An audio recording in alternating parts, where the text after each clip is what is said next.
I now call to order the regular meeting of the Township of Morris Planning Board for Monday, May 4th, 2026. Would you please rise? Oh, wait a minute. I need this story first. The legal notice required in accordance with the Open Public Meetings Act has been satisfied and a statement certifying same will be executed. Thank you. Now, please join me in the Pledge of Allegiance. I pledge allegiance to the flag of the United States of America and to the republic for which it stands, one nation, under God, indivisible, with liberty and justice for all. To call the roll, Mr. Corbett. Ms. Van Order? Here. Mr. Flowers? Here. Mr. Rabbits? Here. Ms. Murphy? Here. Mr. Benoit? Here. Mr. Quillen? Here. Ms. Gariglia? Here. Mr. Bai? Here. Our acting board attorney today is Chris Sobieski. Here. Our board planner, Ms. Planey. Here. And our board engineer, Mr. Voigt, should be with us shortly. I am Ryan Corbett, board secretary. Okay, first order of business then would be consideration the minutes for the March 2nd meeting. Any comments on the corrections on those minutes? And if not, I will entertain a motion to approve the minutes. So moved. Is there a second? I'll second it. All in favor? Aye. Thank you. Minutes are approved. Okay, we have no resolutions, so we can move with that. We can clear that up. I guess we could get started on the public hearing then. We'll wait for Mr. Vooch, who should be here shortly, but we could get going, I believe. You want to introduce that, Ryan, just briefly? And then okay. This matter is a continuation from the October 20 and December 1, 2025 public hearings. The applicant is proposing a minor subdivision to create an additional lot. The applicant will also be seeking variances for the lot area. Mr. Sobieski, you want to? Yes, Mr. Chairman, I'll make a brief statement on the notice, and this is the application of Mark and Lynn Piccolo concerning property 35 Schoolhouse Lane. The applicant did provide additional notice for this evening, new notice, and I deem it to be sufficient both in terms of its content and timeliness of service. It was sent by certified mail to owners of property within 200 feet of the subject property on April 24th of 2026 and published in the Daily Record on April 24th, 2026 as well, both more than 10 days in advance of tonight's hearing, and thus the board has the jurisdiction here inside the case in my humble legal opinion. So that's that. Okay, Yep. thank you. And I guess, The applicant wants to come up.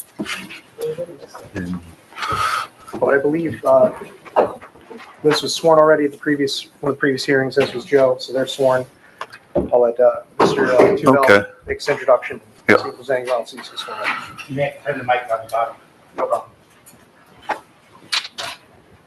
problem. Zach. There's a light up on the side. There we go. You got it, right? yep, okay, there we go.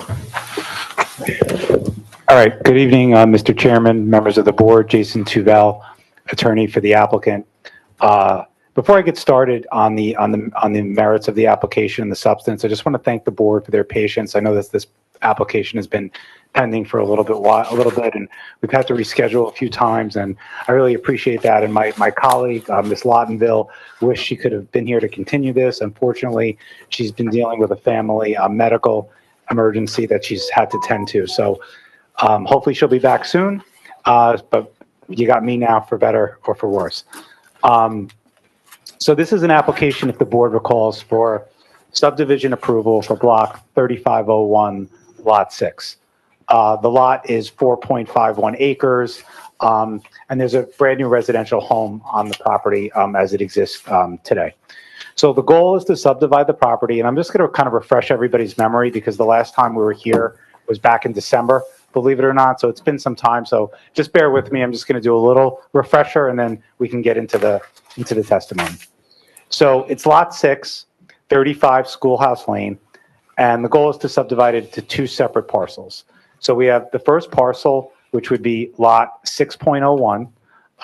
That lot would be 87,249 square feet or 2.003 acres. And that's with the 50-foot right-of-way dedication that was, I know, discussed at length at the last couple of meetings. Or the lot would be 84,834 square feet or 1.947 acres. That's with the 66-foot lot dedication, and I'll get to all that in a minute. Lot 6.02 would be 93,930 square feet or 2.156 acres with the 50-foot right-of-way dedication, or 91,532 square feet or 2.101 acres with a 66-foot dedication. So just to get into the dedication issue.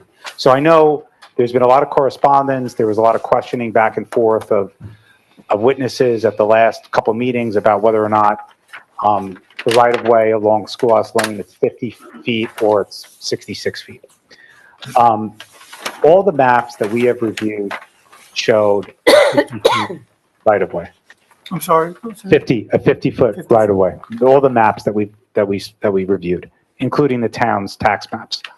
In addition to that, we had researched and we sent in correspondence to the board back in December of last year saying that other subdivisions along this route that the board had granted had also had 50-foot dedications referenced within those deeds. So it had been consistent over time that it was 50 feet. However, and we submitted OPRA requests for any sort of mapping, resolutions, ordinances that the municipality had in relation to anything that's showing a 66 feet. There are none of those. There was no ordinances or resolutions to that effect.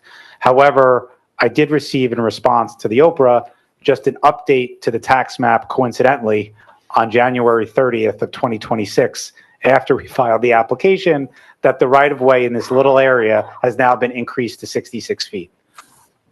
I don't know if that's coincidental to this application that occurred. However, what we're going to do as part of this application now, and you've seen it on the revised plans that you have, is we're going to take a conservative approach and leave it up to the board. So our plans now show all the dimensions at 66 feet as it relates to our property. We don't think it makes a material difference whatsoever based on how large our properties are. We don't think it makes a material difference whatsoever. We think that the 50 feet should apply based on A, the mapping, B, when we filed, and C, based on prior actions that the municipality has taken. But let's assume worst case scenario that the 60 for us, the worst case scenario for us, that you believe that the 66-foot right-of-way applies. We're going to put on all of our proofs as if the 66-foot right-of-way applies. Again, I don't know how that map revision occurred in January, but the map was revised along this stretch to be 66 feet. Which map is this, the revision? There was the tax map for the municipality. Okay. And based on that, I don't know, we asked if there were any ordinances or resolutions amending it. We were told there weren't any, but we were given a map that has a revision date. So again, we're just going to be conservative on this and just go with the 66 feet. Because again, we feel that the application is justified even with that larger taking. Okay. So just in terms of what we're going to show tonight. So first and foremost, we're going to demonstrate in this case that the lots that we're proposing are consistent with the lots within this vicinity. In fact, our lots that we're proposing are even larger than some of the ones in the immediate areas, and that's one. Two is there's no doubt that we need variances for the fact that these lots are undersized. No one's running from that whatsoever. Again, we think it's consistent with what's in the surrounding area, but the project as it is going to be presented meets all the setback requirements in the zone. So if you look at front yard, for example, where the ordinance requires 100 feet, one lot is at 134.2, the other lot's at 113.9. And that's with that larger taking being accounted for in our numbers, all right?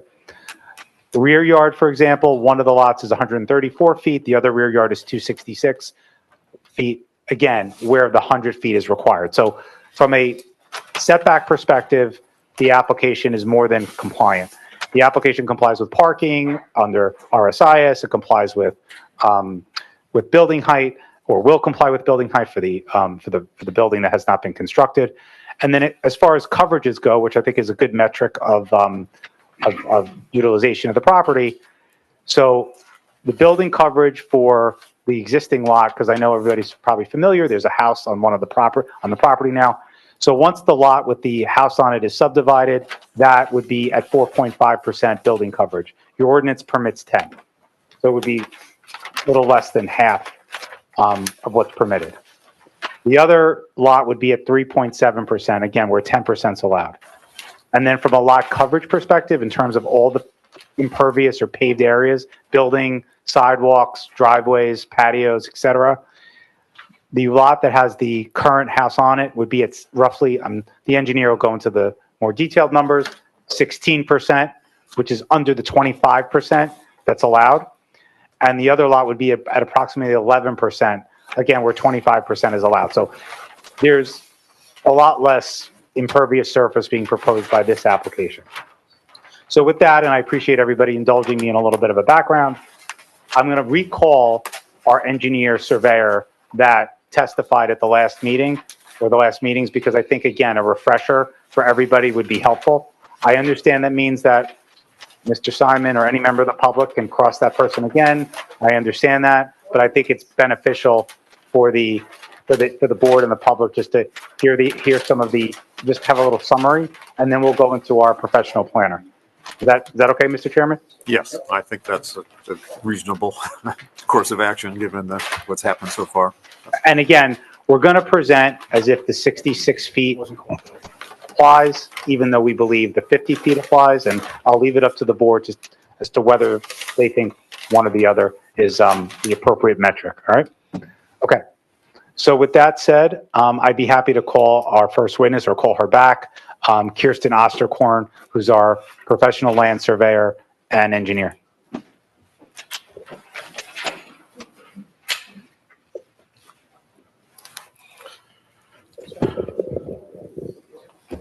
I think Ryan, you have the plans up there if the sheet.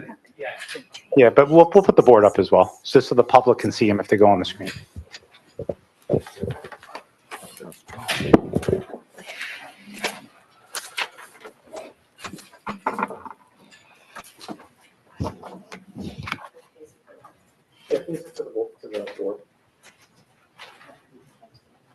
Ryan, you're going to put it on the screen also, just so Mr. Simon and other members of the public can also see it.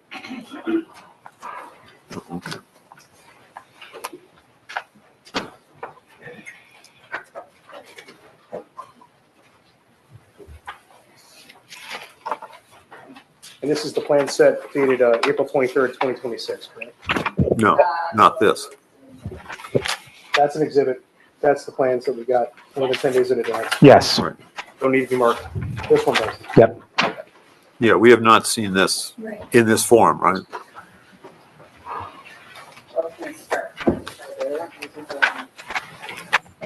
Let's go with the tax map, that's fine.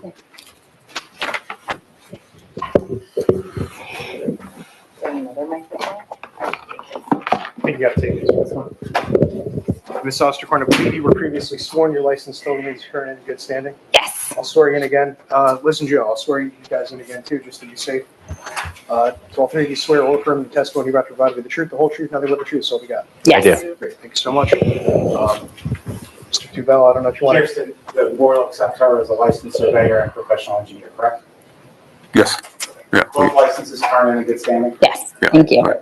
All right, so Kirsten, just briefly, just orient the board to the site and just some of the surrounding areas, and then we'll just get back into the proposal. Can we do- Let's just mark this first. I think we're up to 8 feet, but I'll just That's what I thought. Rob corrects me, which he often does, that's fine. Yeah, this would be AA. Okay, this was a tax map exhibit we prepared for 35 Schoolhouse. So we are block 3501, lot 6. It's the 4.5 acre lot. Yes, right? Okay. Sorry to cut you off. So tax map exhibit dated today? May 4th? It was dated actually 11/18/25. Okay. I just printed it today. Okay. Okay, so our lot 6, This is number 35.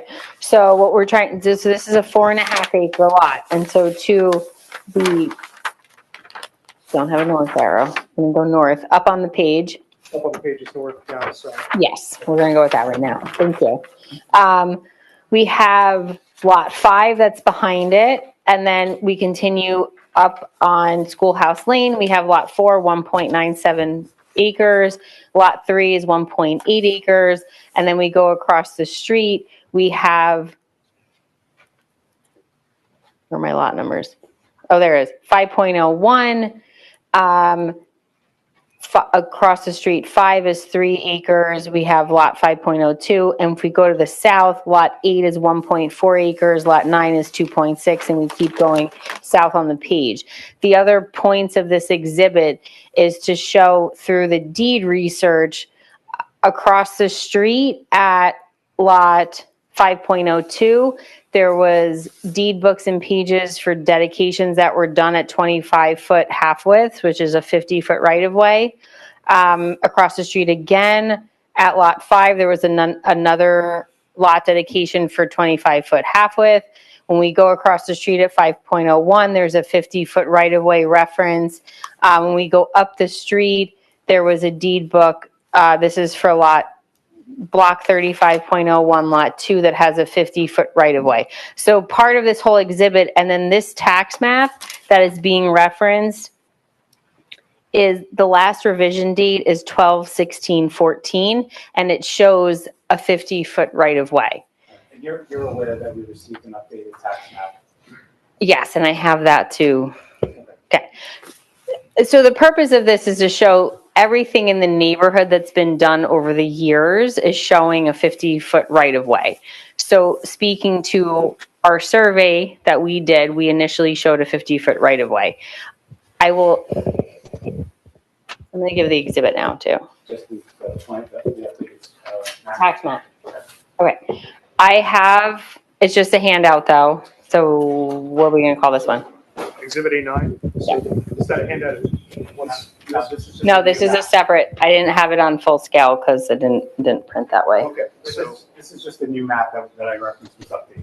so 2026 tax map exhibit sounds like a good title. It is revised 1/30/2026. Yeah, here's an update. That's what you- I'm not sure about this one also. Thank you. Thank you. Sorry. Sorry, it was a 2-sheet. So on this tax map revised January 30th, 2026, the tax map was revised to a 66-foot right-of-way. So speaking to what Mr. Tavel was saying, we've been going back and forth about this, but regardless of it, this is a lot we have, whether it's 50 or 66 foot, we're presenting our application in both aspects on the conservative side of 66 foot. The town ends up needing to be the decision factor of what they want to do with it. All right, so let's go now to the planner. And this is what was submitted, correct? Yes. Doesn't need to be more. These are revised April 23rd. Yes. Okay. And this reference the sheet that you're on. I'm gonna go. That was the cover sheet. I don't want to talk about this sheet. Sorry. This is the existing conditions, sheet 2 of 3 of my plan set, revised through April 23rd, 2026. This is showing at the time the existing building that's under construction and what currently exists on the site. And we show in blue and green is a 66-foot right-of-way per the road maps, and then a 50-foot right-of-way per the evidence in town tax maps and history that we're working with. So we're showing the difference. It's an 8-foot difference that is between the two right-of-ways on our side of the property. Just explain, I'm sure everybody's aware, but just explain why. Is this the April plan? No, what Yeah. I gave you was just the tax map. No. What? This is the April plan. I have 50 foot right, but I'm like- 66. Oh, because it says 50. Yeah, there's 2 lines, Rob. I got it, thank you. No problem, Yeah. no problem, no problem. You made me nervous. That's okay. Yeah, so just to be clear, the reason that you're saying the 8-foot difference, even though 50 to 66 is my math, 16, just explain why. Yes. Full.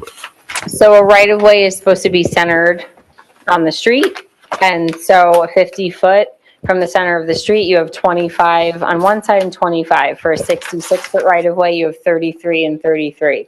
So the difference is a 16-foot difference, and so it's split 8 and 8. So we have 8 on our side, and then 8 would go to the other side of the street for their right-of-way. I don't have anything else on this one. So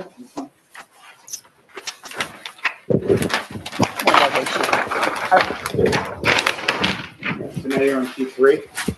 Now I'm on sheet 3, which, does everyone have it in color? Okay, good, because this one didn't print out in color, I'm just checking. So we updated our zoning chart to give both the 50-foot and the 66-foot dimensions and information about it, of whether we have a 50-foot right-of-way or a 66-foot right-of-way. Either way, we have variances, so at this point, we're just establishing the variance number and what we're going for. We're going for a single-family, 2-lot subdivision. The owners own lot 6, what would be 6.01. They're under construction, have built their house on 6.01, and then we are subdividing to potentially be able to subdivide and build on 6.02. The current requirements are for a 3-acre lot. Under the existing conditions, we have 4.5 acres with a 50-foot right-of-way and 4 acres with a 66-foot right-of-way once you give the dedication on the bottom of the property. As Mr. Tavell explained, for the numbers purposes for the testimony, under lot 6.01, under a 50-foot right-of-way, the lot area would be 2.003 acres, and under a 66-foot right-of-way, it would be 1.947. For lot 6.02, the areas would be 2.156 versus 2.101. So under both cases, it's slightly about an acre under the requirement that is under the ordinance. Similarly, the variances, we have the requirements for lot width at your required 300-foot lot width. The lot width is defined as your lot width along the road. So under existing conditions, they're at 615 feet. Under current existing conditions, they're in the center line of the road. But when we go to a 50-foot right-of-way and we split them, they would be at 302.4 feet for lot 6.01 and 301 feet for 6.02. So there'd be no variances under the actual lot width. So to the visible naked eye, you have a lovely lot width of 300 feet. No one would see that.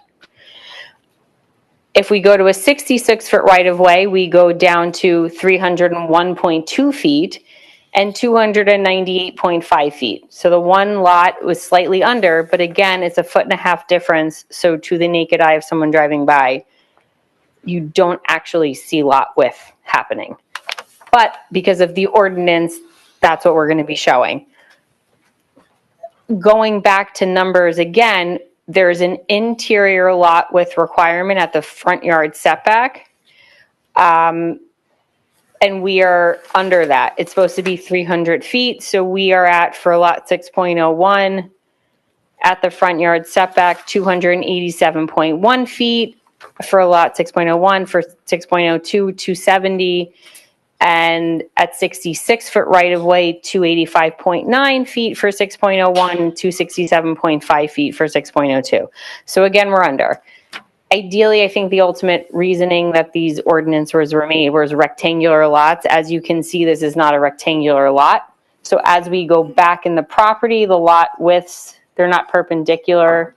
They're getting smaller as we go. And that's because the lot is more of a trap.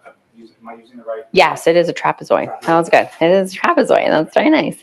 So it's an unusual shape. As we continue to go back, the ordinance has lot width at setback and then 40 feet past the setback.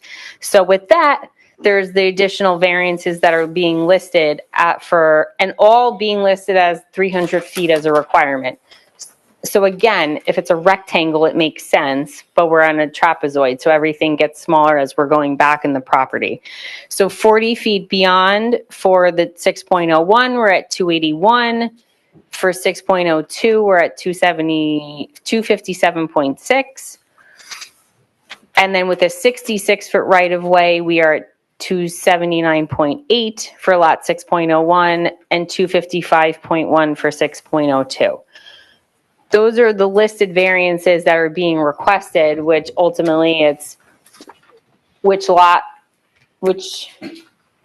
right-of-way are we going with, which at that point, that's more of Mr. Tavel's of like, where are we going with this? Ultimately, there's variances regardless for lot area and lot width. And you're going past the setback and 40 feet beyond that. Aside from that, everything else that's proposed on both lots all comply. So regardless of lot area, lot width, even setbacks, lot width, and all the other fun stuff the ordinance has to do, the house it was under construction at the time of this initial application, but mainly finished now, complies with everything. And the proposed lot and everything that's conceptual in this all complies with all of the bulk requirements. So Kirsten, let's go through that because I think it's important.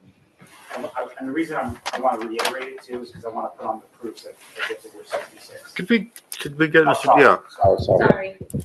thank you. Sorry about that. Just because So I just wanted to go over it as if it were 66, so we could share the mic. So, because obviously at 50, everything's going to just be more conforming. Yeah, let's go to 60. Okay, so you want to, should we grab her the other mic? Is that okay? So we don't have to. Yeah. Yes, that's, Thank you. yeah, right. It's on. I got it here. It's on. There we go. Double tap, it's a push. Okay, so the front yard setback of both homes at the 66 feet. And just remind everybody, the front yard setback is the distance from the property line or the new property line to the home, correct? Correct. All right, so what would it be for 6.01 and 6.02 under the new, what's required and what's proposed with the 66-foot right-of-way dedication? Required is 100 feet, and what's proposed with the 66-foot for lot 6.01 is 134.2 feet, and lot 6.02 is 113.9. Okay, so both meet that requirement, or actually both exceed the requirement? Yes, Okay, one by almost 33%. yes, Okay. And then in terms of the side yard setback, do those comply as well? yes. The requirement is 50 feet, and lot 6.01 is at 59.4, and lot 6.02 is at 50.8. Okay. And then the rear yard setback, I guess that really. That's really exacerbated. Yeah, so what's the rear yard for both of them? Rear yard requirement's 100 feet. Lot 6.01 is 127, and lot 6.02 is 266.1 feet. Okay.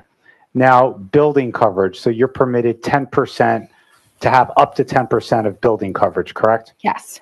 So based on the lot area of the entire property with the 66-foot dedication, what would the lot area be with that taking of the entire parcel before the subdivision?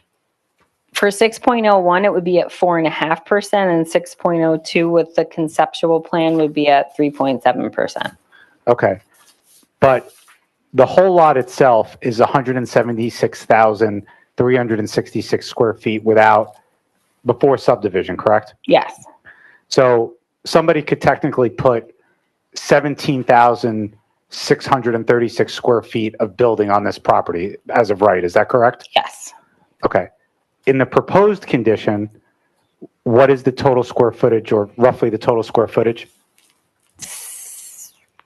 7,200. Okay, so less than half. Yes, So somebody could have 17,000 plus building footprint as of right. In the proposed, we're less than half of that. yes. Okay. Impervious coverage, based on that, again, conservatively on the 176,000 square foot number, what is the permitted impervious coverage amount Approximately 44,000 square feet. So 25% of the property could be covered with building, driveway, patio, sidewalk. Pool, cabanas, accessory structures, anything you want on the property. So you can go up to 44,000 square feet? Yes, And what's being proposed? about 24,000. And how much on each lot? 13,700 on lot 6.01 and a little over 10,000 on 6.02. I rounded up. All right, and what are those percentages? 15.8. Oh, no, wait. I gotta go with my other numbers. It's okay. Yeah, 16.2 and 10.9.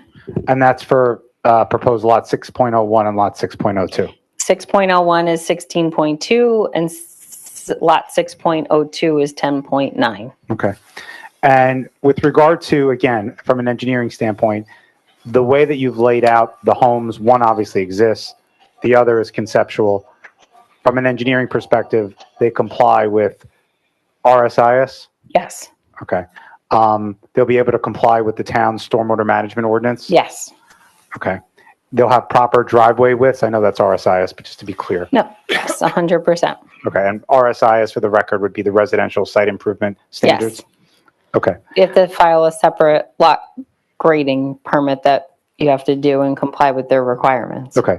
Do you see any engineering issues as it relates to the layout, A, of what's existing, and B, what's proposed on 6.02? No, Okay. Just want to make sure we hit everything. Okay. I believe that's all I have for Ms. Osterkorn. I just wanted to make sure we went back through everything and refreshed everybody's memory. So thank you. Any questions from the board? This witness? Yes. I wanted to ask, first of all, when you give statistics about what the conformity on lot 6.02 would be for the conceptual house, have you maximized the size of this conceptual house? I don't quite understand why you cite statistics for a house that doesn't exist. the requirements for a subdivision application is to show conceptual. I mean, it's a checklist requirement. We have to show a house and a driveway.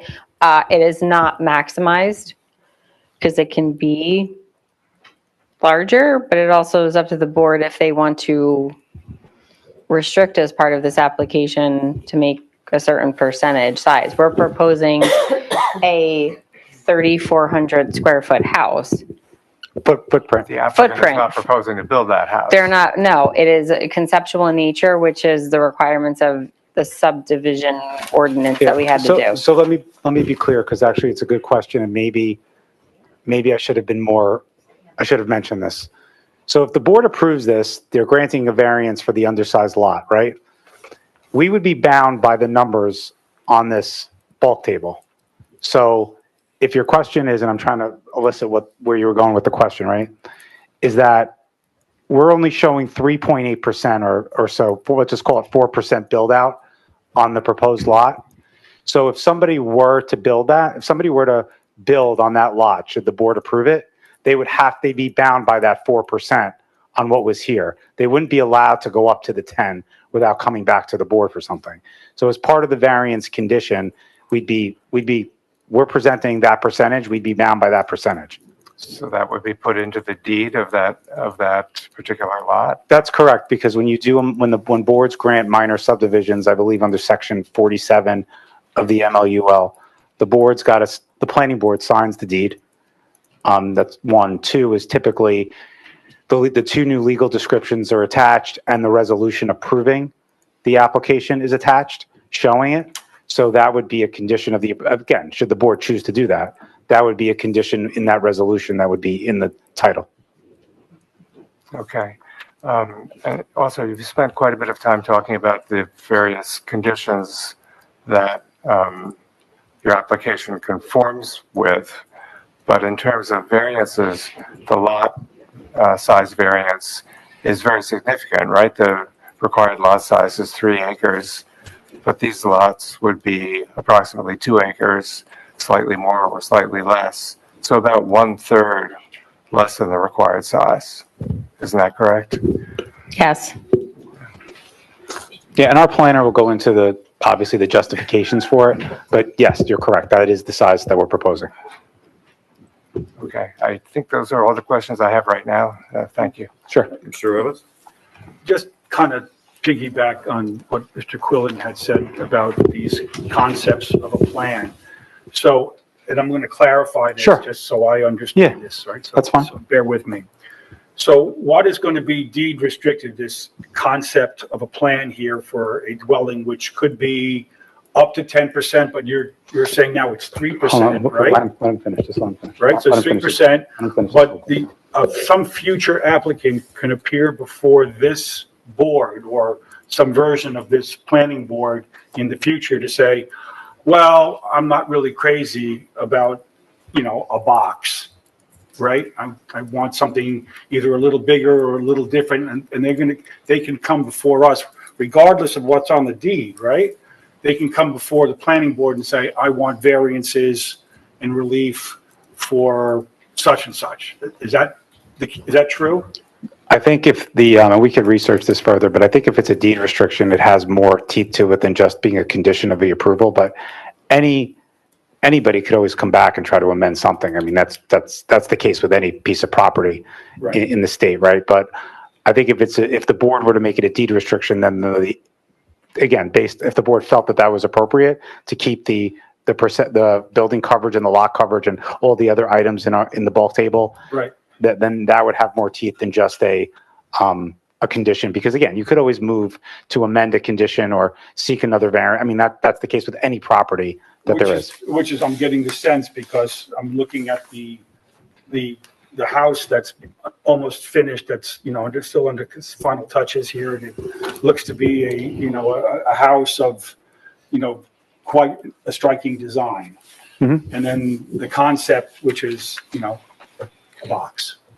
Well, you always do that with a subdivision. I get it. Yeah. I get that we have to, as part of the condition of the application, that there has to be a concept of a plan. Right. I'm just trying to piggyback on what Mr. Quillen was saying, that, some future applicant can come and request more variances. Correct me if I'm wrong, but it doesn't need to be a box. It just It needs to be 3,400 Yes. square feet.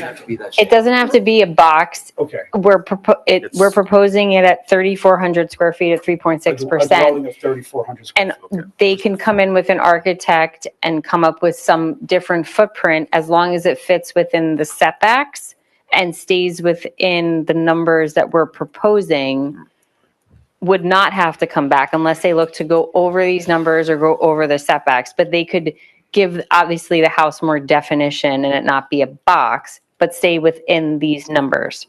I appreciate the clarification. Thank you. If I could ask a point of clarity here. Sure. So if I'm understanding what the stipulation condition is here, any, Chris, could you speak in the My mic too? apologies. Yeah. if I'm understanding what the condition that's being offered here is, both lots, any future development wouldn't deviate any further from the requirements of the ordinance than what's shown on the plans, isn't that? And that applies to setbacks, Right. lot coverage, pretty much everything in that table? Or I just want to understand exactly what's So not going to. yes, for the numbers on the table, but then we realized when we were prepping for tonight is the building and impervious coverage.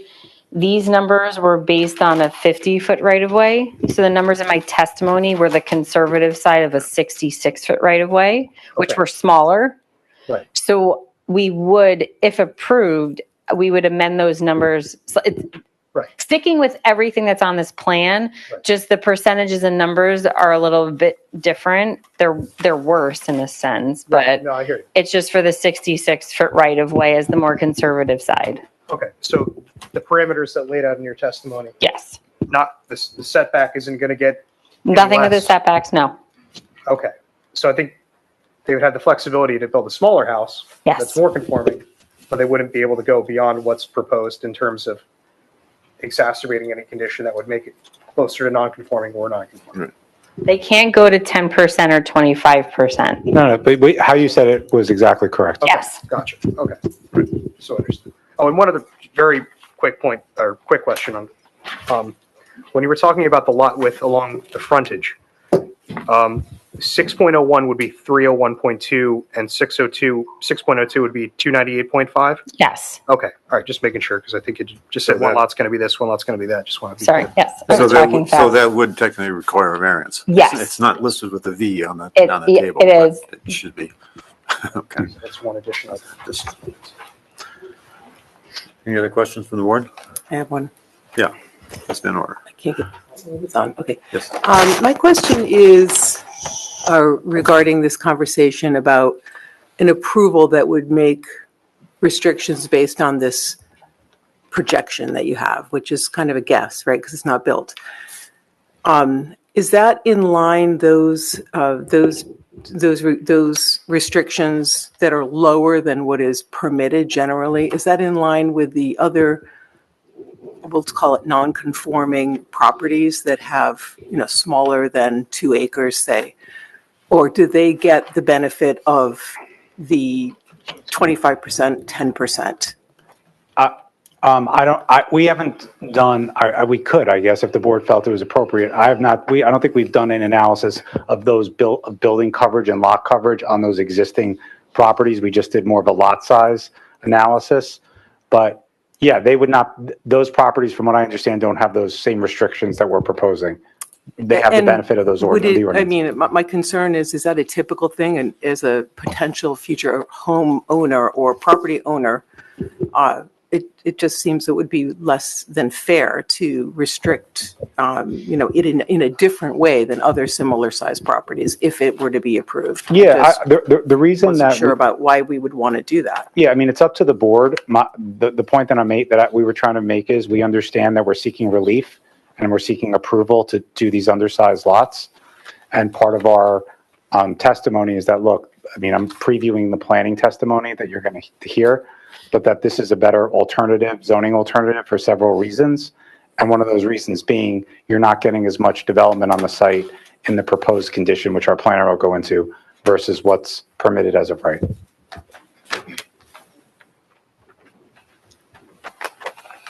Mr. Chairman, I have a question.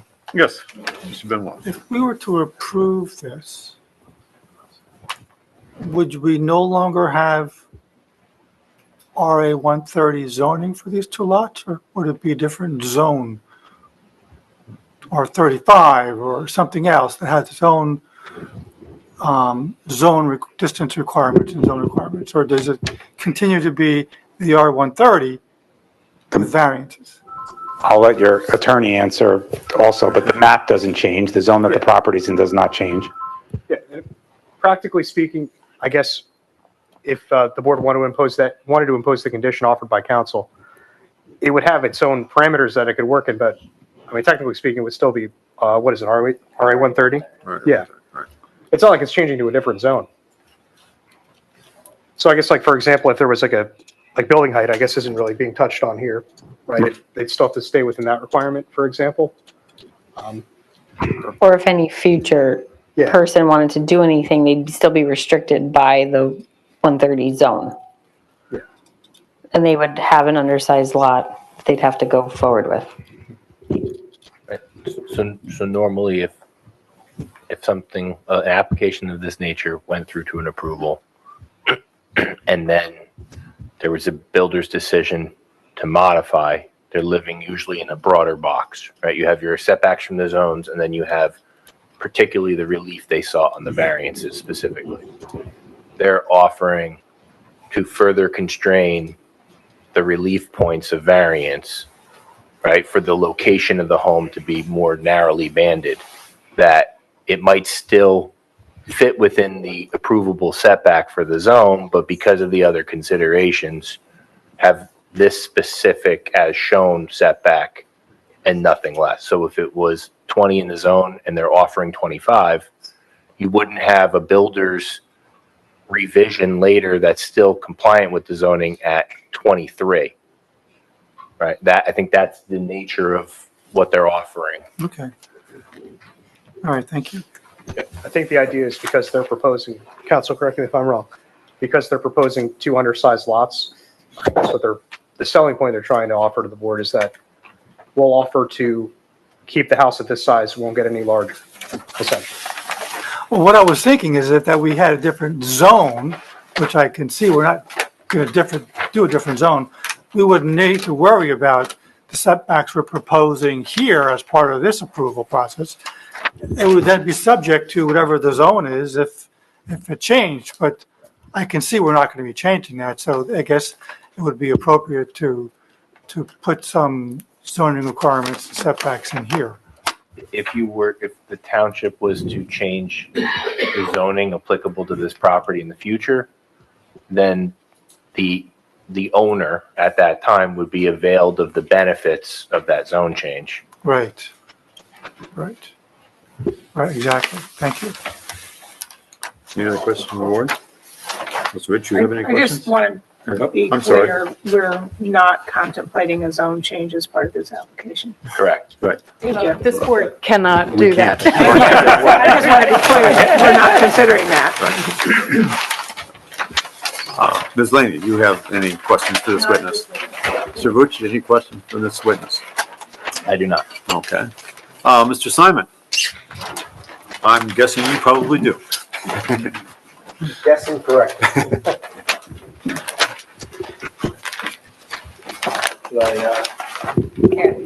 Get the microphone, yeah. I'll take the other mic. Okay. Oh.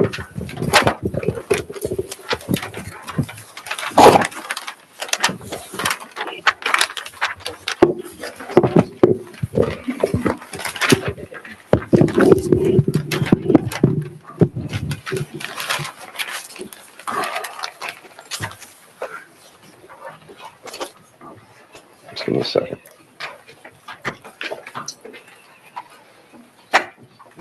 Rob, is there a particular plan you'd like to have close by? No.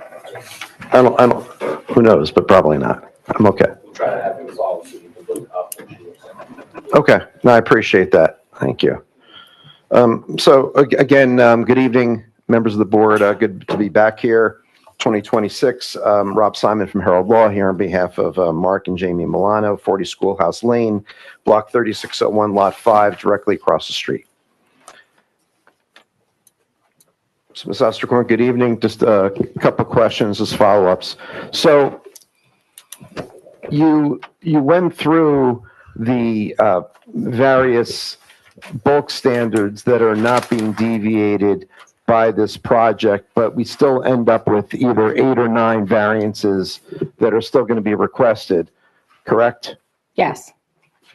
And you still have not, despite the colloquy about proposed restrictions and reductions, you still have not provided, or the applicant has still not provided any type of architecturals proposed for lot 6.02, correct? To your knowledge, Ms. Osterkorn? Not submitted to the board, no. When you say I'm saying for lot 6.02, you say not submitted to the board. What does that mean? We have, Well, then I'm asking you questions. We haven't submitted. we have conceptuals, we haven't submitted. When you say you have conceptuals for lot 6.02 based on some of the dimensions that you're showing in the zoning table? No, they vary. They vary in what sense? The house looks a little bit different, but Okay. again, conceptual. Okay, so building coverage, lot coverage, things of that nature may be different than what you're showing on the bulk table that is most recently submitted to the board. Is that Yes. fair? Yes, And those plans include, that you're referring to, that you have not yet shown the board, include both floor plans and elevations. Is that correct? I object. I don't want her to, she can't testify on plans that haven't been submitted to the board. Right. And nor do I think architectural elevations are necessary for a subdivision. We agreed that the application, if approved, would have to comply with the requirements set forth on the plans.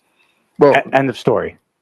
the reason why I don't think it's end of story, I'm not trying to be argumentative, is that we were just talking about resolution conditions, how big, because of the size of the lot. And so I do respectfully contend, not only based on case law that I've cited to this board in past hearings, but also the fact that I believe that the applicant opened the door on the issue, but I will move on.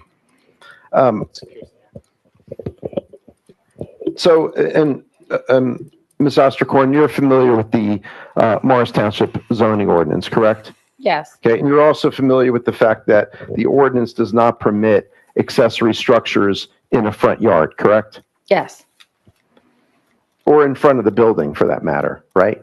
yeah, Principal building. yeah.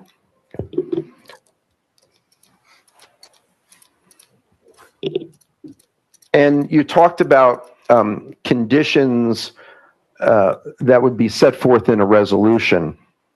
To your knowledge, as the engineer on the project, if a builder, future developer wanted to modify those agreed to conditions by the applicant, they would come back to the board for a modification of condition? Correct. Okay, but they wouldn't be coming back for a variance because the lot was already created.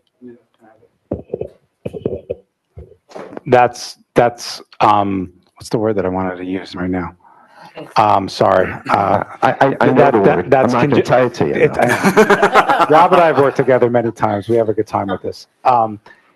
That's all speculative and conjecture, right? Because if somebody we don't know what anybody in the future would ever come back with, so we don't know the answer to that. But if something was to modify a condition, that's one thing. If something were to modify a condition that then triggered a variance, that's something else. So that could happen on any property in any municipality anywhere. But we would be bound, just like every application is that's approved, bound to what the board puts in its resolution.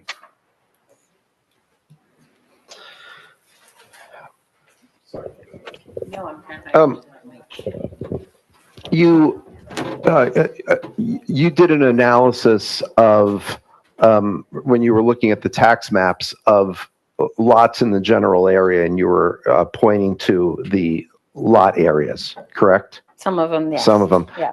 You haven't done any type of analysis beyond lot area to determine lot coverage, building coverage, FAR, and the like, No, correct? I have not.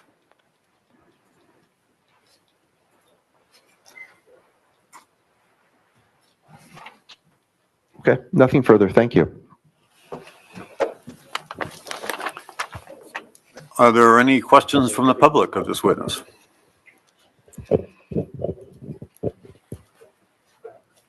And I would remind you, these are questions on the testimony just presented. You'll have a chance for comment later, but so these would be questions directed to this witness on her testimony. That's your hint that everything you say should have a question mark at the end of it. I don't need to swear you in because you're not going to. These are questions later. Yes, no question. I have a couple. Sure. Those, Name and address first. Yep. Richard Smith, 44 Schoolhouse. Okay. Those lots that you referred to, do you know when those when those lots were created? The lots that are not conforming to the R-130? I don't have off the top of my head. I mean, I have the deed book reference, but I don't actually have the Okay, deeds. all right. No, so would it surprise you that they were Very old? very old? Yes. And I mean, probably no, that wouldn't potentially surprise me. Yes, Potentially before there was any zoning ordinance? correct. Okay. Another one, from last time we were, I don't know if I asked you this, but you know what a road return is?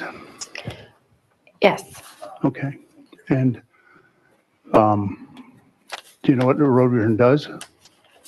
Sorry, sir. Well, Do you know what a road return does? road return. Yes, road return, I'm sorry. I'm familiar with the road return maps in surveying history, but to be specific to your question, I can't answer what it does. Sorry, you're saying road? Yeah, Road it's return. two words, road and return. A return is when the surveyors bring a paper back to the state, the county. No testifying, yeah, okay. All right, so,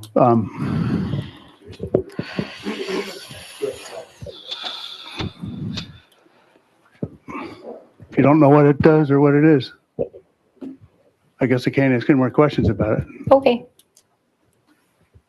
Thank you. Mr. Simon?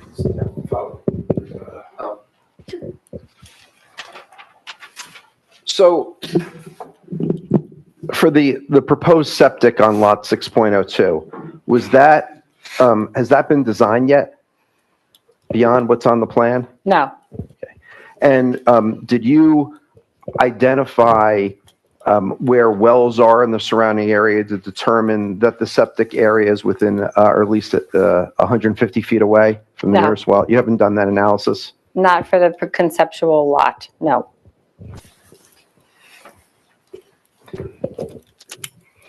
Okay, thank you. You're welcome.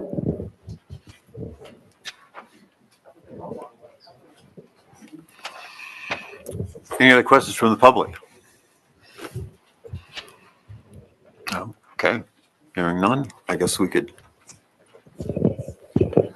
I'm sorry to ask for this. Could we just take like a 2-minute like restroom break? Is that okay? yes. Okay, okay. Thanks. Yeah, we'll be, okay, we'll be back here, start again at 8 o'clock. That's like 4 minutes. Okay.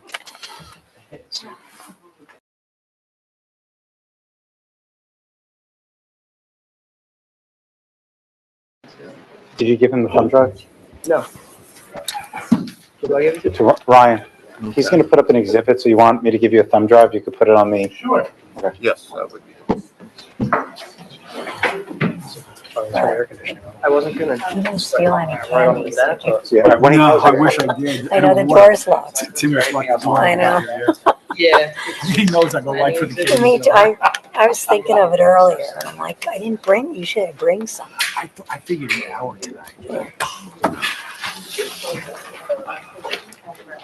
If I had my other briefcase, I would have came up. Okay, well, where do you want to introduce? Yeah, let me just grab you. Oh, yes, yeah, good, yes, good idea.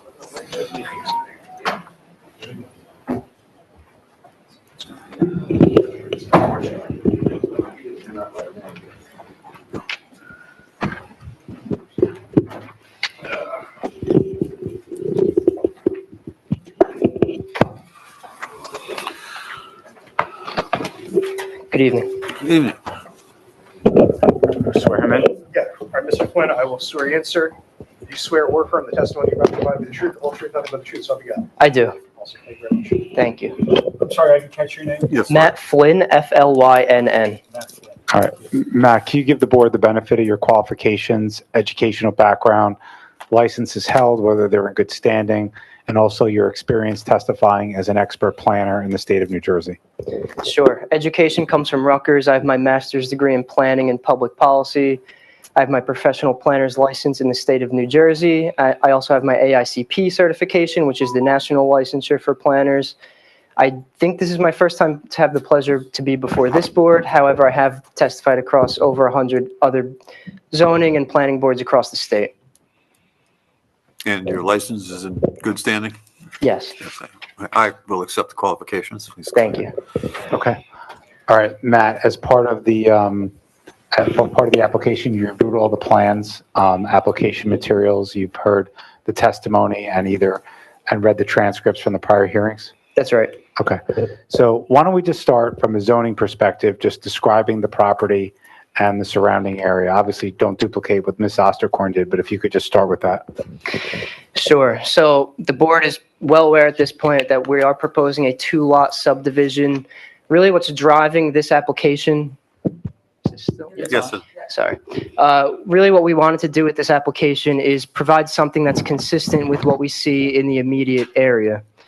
So we wanted to ensure that the lot width at Schoolhouse Lane was actually compliant despite the lot area variances. Even though now with the 66-foot dedication, one of those lot widths is actually going to be 1.5 feet deficit of that requirement, so de minimis. But again, at the heart of the application from the beginning was to provide those compliant lot widths so that while you're walking past or driving past, you don't see an exceptionally narrow property. We also wanted to ensure, based on these conceptual drawings that you see, that we could provide a reasonably sized house without necessitating any bulk relief for setbacks, coverage, height, things of that nature. So again, it is conceptual, as the board has already discussed, but the point really is just to show that it is possible, despite the non-conforming lot area, to get a reasonably sized home on the property that's proposed. And of course, and this is pretty much where the planning testimony comes in, is that we wanted to propose something that's consistent with the surrounding properties. Again, not something that's exceptionally narrow. Really, we didn't want to propose something that stands out in any way in the grand scheme of the neighborhood there. So before I turn to the statutory criteria and walk the board through the justifications for the variances that we're seeking, I do want to just remind the board that each application does stand on its own merits. Just because something's a variance doesn't necessarily mean that it's inappropriate. It just means that the board is being asked to weigh in on the application to ensure that it is appropriate and will not create an adverse impact to the neighborhood or to the zone. Really, in sum, we feel that what we're proposing this evening is actually going to complement the neighborhood. It's going to fit in, and it's not going to stand out. So with that, I'll just go real quick through the fact that we are looking at an approximately 4.5 acre property in the RA 130 zone, proposing a 2-lot subdivision. We already heard that we're proposing one property that's 1.947 acres and the other one at 2.101 acres, whereas the minimum lot area requirement is 3 acres. So both properties require lot area variances for being under those 3 acres. Lot area per family, again, it's pretty much a function of that non-conforming lot area. Each family needs 3 acres, so of course it's pretty much the same requirement. Lot width at the setback, and then lot width at 40 feet beyond the setback. But again, we do pretty much comply at the street line itself. So from the planning end, I look at the site itself, I look at the surrounding context, and I try to tie all of that relief into the statutory criteria. In this case, the C variances that we're seeking this evening. So I think at this point, I would ask if I could put my exhibit up. Right now. Okay. All right, so I think, council, we're up to A9? A10, sorry, A10, sorry. And I do have handouts. Did I give you those? Or, oh, if we want to use these as well, we can. I don't know. What do you think? Yeah, I'll just hold on. In the meantime, I guess I'll just ask what exhibit number we're at this point. A10. Okay, so for the record, Exhibit A10, entitled Planning Exhibits for Mark and Lynn Piccolo, is a 6-page exhibit consisting of some drone photographs taken by my office earlier today, May 4th, 2026, one of which are actually 2 of which are marked up, and I'll walk the board through that. Yeah, Kirsten, just make sure you give Mr. Simon one.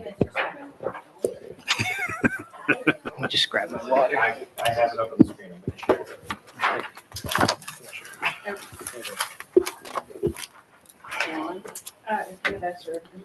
We can share.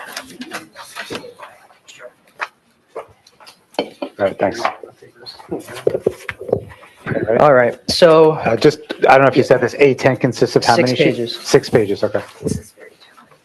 So I'll walk the board through this now. Page 1 of Exhibit A10 shows the subject property highlighted in this yellow outline with the proposed subdivision line being shown in that dashed line right through the middle, pretty much.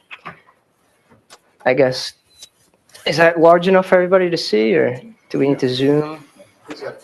Okay. So basically, yeah, we have proposed lot 6.01 on the left side of the image, and then proposed lot 6.02 on the right side of the image. I noted the lot acreage that we're proposing. I also have marked up on this page to the immediate left and to the immediate right of this property, if you're facing the property from the street there. We're actually pretty much flanked on 2 sides by 2 non-conforming properties on each side. So to the left, there's actually a flag lot associated with lot 5 of this block that has a 60.5 lot width. That's actually not marked up, but immediately to the left of that, we have Lot 4, which is undersized in terms of lot area and also under the required lot width. So Lot 4 is 1.97 acres. Again, the minimum is 3 acres for that property as well, same zone. And the lot width is 125 feet, whereas, again, they have the same requirement as us for lot width at 300. Immediately to the left of that, we see Lot 3, which I have here, 1.8 acres. This is all based on the tax map and verified through a service that I have access to. 1.8 acres, again, 125 feet of lot width. So those are pretty much the 2 or 3 properties immediately to the left. If we look immediately to the right now, the first property that we have right next door is Lot 8. Again, undersized in terms of lot area as well as lot width. Here we're looking at a property that is 1.41 acres and 126.76 feet. So again, substantially undersized in terms of those 2 metrics. Immediately to the right of that, we have a slightly larger property than what I was just showing you at 2.6 acres. Again, the minimum is 3 acres. That property is Lot 9, and they have a 126.76 foot lot width. And I'll talk a little bit more about that, but I just want to walk the board through the rest of this exhibit here. So sheet 2 now, pretty much just zooming in on the subject property. We have already seen the existing home. That home is compliant in terms of setbacks, and now we get a nice view of that remainder of that property on the right of the image there, where we can again have a modest-sized home that is not going to be egregious in terms of lot coverage, setbacks, or the like. It can fit nicely on there, despite the non-conforming lot area. Sheet 3 just shows the board the existing home. It's a very attractive house. We're not changing that at all by virtue of this application. Sheet 4, just spinning the board around now, showing another view. This is pretty much the back of that existing home. And I can go back to any of these as the board wants me to. So sheet 5, it shows the driveway heading into that property. And finally, sheet 6 shows proposed lot 6.02. I would say that at about 300 feet of width, in terms of this proposed lot 6.02, it does stand out somewhat in the context of the neighborhood. Again, many of these houses that I just showed the board, or many of the properties, are much narrower, smaller. So having this 300-foot gap between properties there is somewhat atypical. So as I said, I think I'll walk the board through the statutory test for the C variances that we're seeking. I think we can look to the C2 balancing test, whereby the benefits of the application substantially outweigh any detriments. Here we're talking about the benefits of the application as a whole. The Pullen case tells us that we need not look to the benefits that are being promoted for each individual variance. Rather, we look at the application as a whole and what benefits spring forth from that. So purpose A of the municipal land use law is promotion of the general welfare. Here, we're obviously providing new housing stock for people that might be looking to live in the township. I would say that one of the core goals of zoning is to ensure compatibility between properties, to ensure that one property doesn't cast a burden on another adjacent property. And here, that's why I sort of wanted to walk the board through these compatible properties immediately adjacent to us. Another benefit of a somewhat smaller lot, not just for this applicant, but for any homeowner that might be looking for a home in the township, a smaller property is easier to maintain. It was something that the applicant put on the record at the original hearing. Purpose G is variety of uses in appropriate locations. I talked a little bit about neighborhood compatibility, again, going through the adjacent properties. I will also note that right across the street, block 3601, lot 5.01, is even smaller than any of these that we see here at 0.87 acres. I think that's actually the gentleman's property at 44 School. schoolhouse, and also non-conforming in terms of lot width at 212 feet. So here, no matter which way we look, immediately to the right, immediately to the left, immediately across the street, we see these similar conditions. And basically the point that I'm trying to make is not that these people can do it, why can't we? But again, the point is that from a planning perspective, we want to ensure compatibility. We want to make sure that we're not disrupting an established pattern. Here we have a nice variety of property shapes, sizes, and we're not going to be disrupting some established pattern where every property is 3 acres, 300 feet of lot width. So I went through Purpose A and Purpose G of the MLUL. Purpose I deals with aesthetics.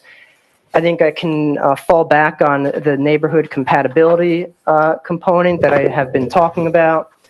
Here, again, we can provide a home that is modestly sized, that doesn't require setback or coverage variances. I'll touch on it in a moment, I think, further, but it's also a better zoning alternative. I think council sort of hinted at this. When we have an oversized property, we could get a much larger home than what we are showing the board this evening. By cutting that up in half, you're pretty much guaranteeing that you're going to have a much smaller home on this property that will be more consistent with the home sizes that we see abound. So do you think 2 houses, one which is, I think, about 3,800 square feet in footprint, so if it's two stories, it's, a fairly large house, and one that's 3,400 square feet, again, 2 stories, is more compatible with the area than one house that could be approximately 17,000 square feet in area? Yeah, and I think I'll hit more on this on the negative criteria, how this doesn't constitute a detriment, but in terms of building coverage, we're at 41% of what's allowed. I don't want to confuse the board with another percentage. I'm not talking about 41% of the allowable coverage. But what I mean by that is we're proposing about 7,200 square feet of building coverage, whereas we would be allowed to go up to 17,000 square feet. So we are about 41% with the plan that we have this evening. Similarly, in terms of impervious coverage, we're proposing 23,700 square feet approximately. We could go up to, on a property of this size, up to 44,000 square feet. So in that case, too, we're about 54% of the allowable impervious. So again, to council's point, we're proposing something that is, from a development intensity standpoint, from a massing standpoint, something that is much more modest than what we could get on a property of this size. And does the additional green space on the property and less impervious surface play into any of your analysis on the positive criteria? I would say so, yes. Based on those numbers that I just gave the board, I think that plays into Purpose I, desirable aesthetics, Purpose M, efficient land use. These are all the purposes of zoning. These are the reasons that we have zoning in the first place.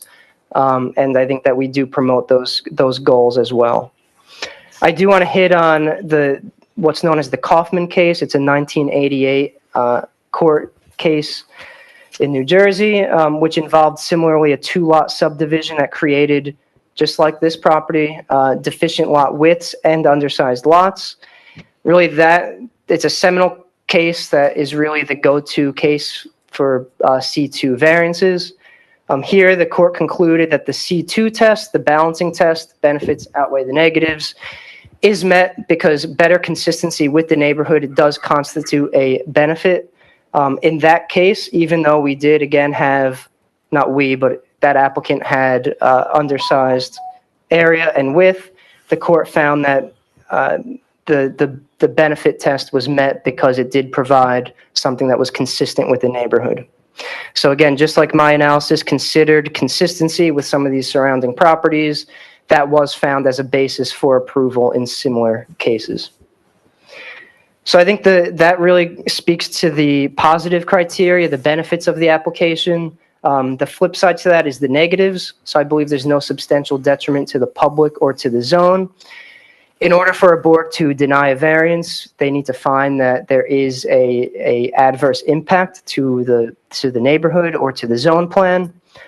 In this case, we have demonstrated again that conformance with bulk requirements could be achieved here without sacrificing typical living standards in terms of home sizes. And again, in terms of setbacks, so we don't need to bring any buildings any closer to any property lines, despite the fact that we do have, based on zoning, narrow properties. And then, of course, in terms of coverage, like we were just talking about, we're vastly below what would be permitted. Still on the negatives here, less impactful than one very large home, so I do believe that this constitutes a better zoning alternative. If this were a property that was right in the middle of other 3-acre properties that might have very large homes on them, I think my analysis would be entirely different. But I think in this case, this application was really driven by the fact that that's not the case here. We have these smaller properties right next door and right across the street.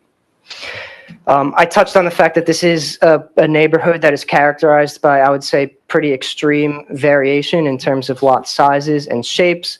So I've said that we're not going to be disrupting an established pattern.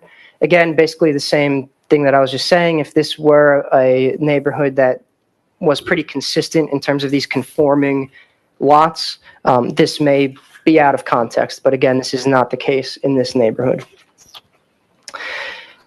When I talk about the negative criteria, I always go to the master plan. So the zoning ordinance gives us these hard, fast numbers. This is what is permitted here. This is what's required. The master plan is basically as the board knows, the master plan is the guiding document in terms of why we have these requirements in the first place. What are the goals that we're trying to achieve in the town? So in terms of the 2017 master plan, which was the most recent master plan I was able to find, page 9 says, quote, due to the limited supply of vacant land, new residential development would be commensurately limited in scale and incremental in nature, end quote. So I would say that this sort of infill type development is recognized as something, it's sort of a direction that the town has recognized that development is going to start taking that type of trend in the future. And again, it does give the board the benefit of looking at these types of applications and seeing if it is appropriate given the surrounding context. Page 15 of the master plan says, quote, to ensure that new infill development in these neighborhoods considers and respects the context, in parentheses, established scale and character of surrounding homes, end quote. So again, that's the analysis that I was trying to walk the board through. Page 20 says, quote, at the time of the 2007 master plan reexamination, there were a number of applications involving demolition of existing residential structures and replacement with much larger dwellings, some of which were out of scale with the surrounding neighborhood character, end quote. So to the extent that the town did find that might be an issue on large properties like this, that might be much larger than the adjacent properties, as is the case here, that might result in a home that is substantially larger and out of context. So that's right there in the master plan as well. So all said, I think the C2 test is met here. Again, the seminal case is that Kaufman case from 1988, which deals with a very similar application where the Supreme Court did find that that this type of analysis that I walked the board through in terms of the surrounding properties, in terms of neighborhood compatibility and consistency, is a basis for approval. So I think the case law is strong for this application. I think it's a site-specific application. We know that zoning is not precedent-setting. The board always has the right to weigh each application on its own merits, to weigh the surrounding context, and to determine whether the application in question is appropriate. And so I think I can rest with that unless council has anything else. Yeah, so let's just cover a couple things, or just emphasize a couple things that you went over. So we only need to demonstrate that one purpose of zoning is met, or of the municipal land use law. You've identified, I believe, at least 4 purposes that are met, correct? That's right. And can you just reiterate what those were again? Yeah, purpose A of the municipal land use law is promotion of the general welfare. Purpose G is variety of uses in appropriate locations. So that's the one that we look at the surrounding context. Purpose I is desirable aesthetics, and purpose M is efficient land use. Okay. And that goes again to the fact that the application as proposed meets, as we discussed many times, the setbacks and is well under on the coverages as well. That's right. And also does the fact that the as of right development would be more intensive and more imposing, in your opinion, than what's being proposed? Absolutely. And just to remind the board of those numbers that I gave them a couple minutes ago, building coverage is about 41% of what's allowed. Impervious is about 54% of what's allowed based on the plans we're showing. Right. So there could be a lot more building and pavement than what's being proposed. That's correct. About almost double. Okay.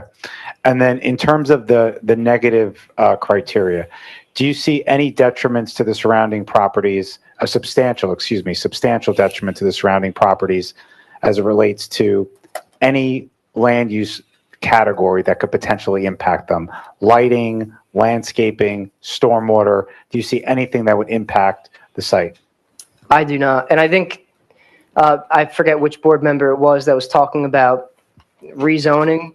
The reason, well, not the reason, but one of the nice things about this application is that even though we are still looking at this zone, the RA 130 zone, that is built around 3-acre properties, and we have 2 properties that are smaller than that, we're still able to meet the requirements typically. And if we look in Morris Township's zoning ordinance, when we get into those smaller lot zones, you're actually looking at less setbacks. They get lesser the smaller the properties are required to be.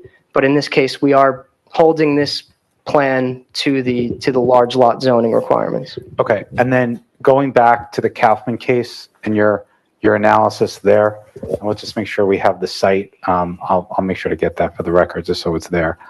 But in that, and I can put that in my summation later whenever we get to that. But in that case, the board found, or the court found, excuse me, that purpose G, appropriate population densities, were met in a very similar situation to this, correct? That's right. Okay, can you just again, do you believe that the same or similar circumstances exist here that the court found was approvable in the Kaufman case?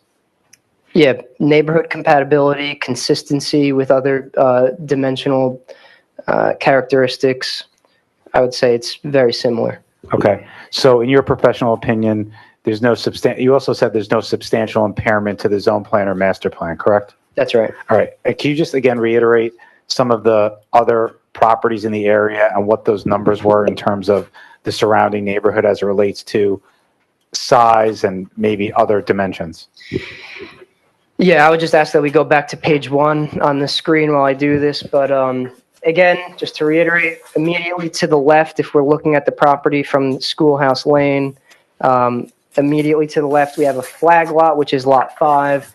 That flag pole, if you will, is 60 feet in lot width, albeit that is a conforming lot area. But again, what you see from the street is that flag pole.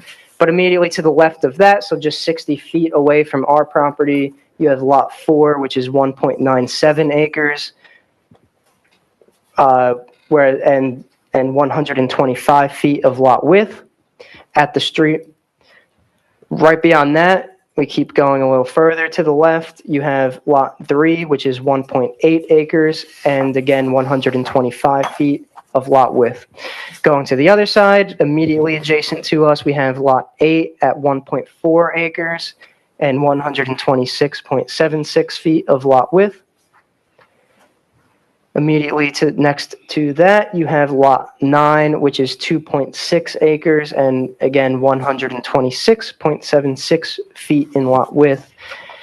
And right across the street, you have block 3601, lot 5.01 at 0.87 acres and 212.06 feet of width. There's a couple other examples if we were to go a little further up and down Schoolhouse Lane, but I felt that those were the most relevant since they are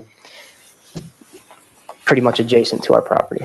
Okay, and your testimony that you gave was based on the prior testimony that was given by Ms. Osterkorn, correct? You based your testimony on her on her direct, correct? That's right. Okay. As it relates to the, and the requirement relating to minimum interior lot width at setback, do you agree with her that the irregular shape of the property plays into that, the relief that's being sought there? Absolutely. I think even if we look at my sheet 1, I think that's on the screen there, it was characterized as a trapezoidal shape. I don't get to say that often, but yeah, the side lot lines are basically caving in into the center of the property, creating that condition. So again, we do have all pretty much conforming lot width at the street, with the exception of the 1.5 foot deviation, and that slowly tapers in because of that condition. So if it was shaped like a normal lot, whether that be a square or rectangle, that condition wouldn't be as prevalent as it is with the trapezoid. That's right. Okay. So then, in terms of the variance relief sought, all your testimony applies to the, as Mr. Simon indicated, the number of variances that we need as to lot size, I just want to make sure that it's correct, minimum interior lot width, correct? Yes. And the slight deviation of the one lot in terms of lot width I guess it was short by 1.5 feet? That's right. Okay. What I also want you to speak to, I'm assuming it was inherent to your testimony, but if this is judged as in the conservative manner that we're stating, which is at the 66-foot right-of-way, and that the property was reduced, all your testimony was based on those more conservative numbers? That's right. Okay. So now, you believe we met the positive criteria. I do. You believe we've met the negative criteria. I do.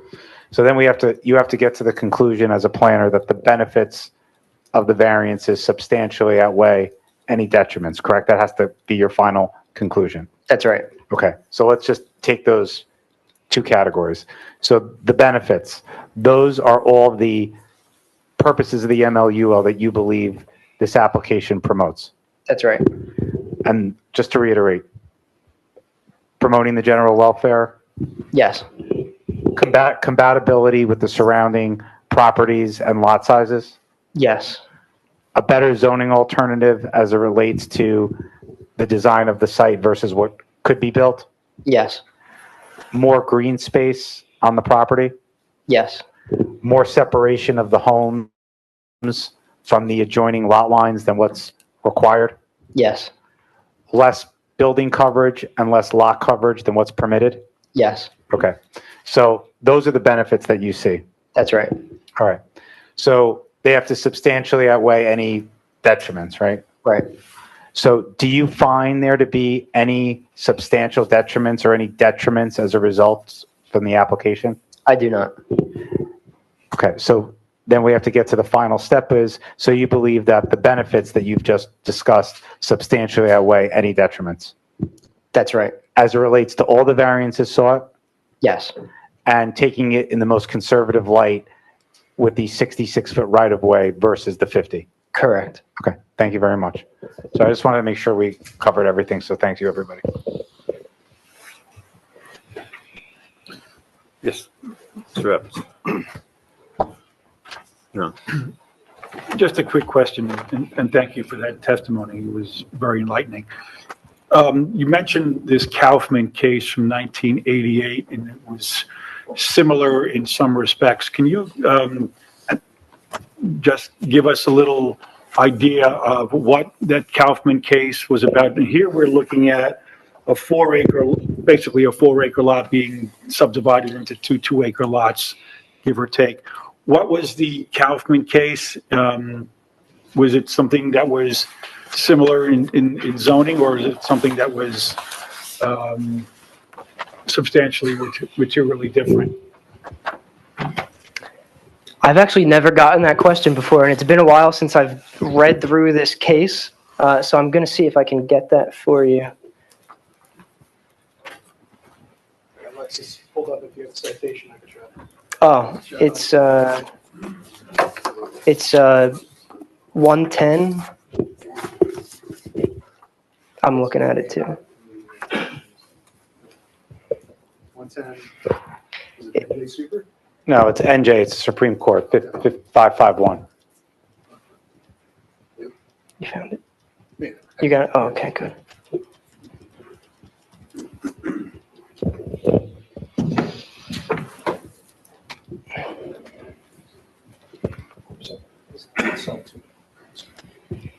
In this case, the property, in the Kaufman case, the property was in the R20 zone, which requires a minimum lot area of 20,000 square feet and a minimum lot width of 100 feet. So smaller. It was much smaller.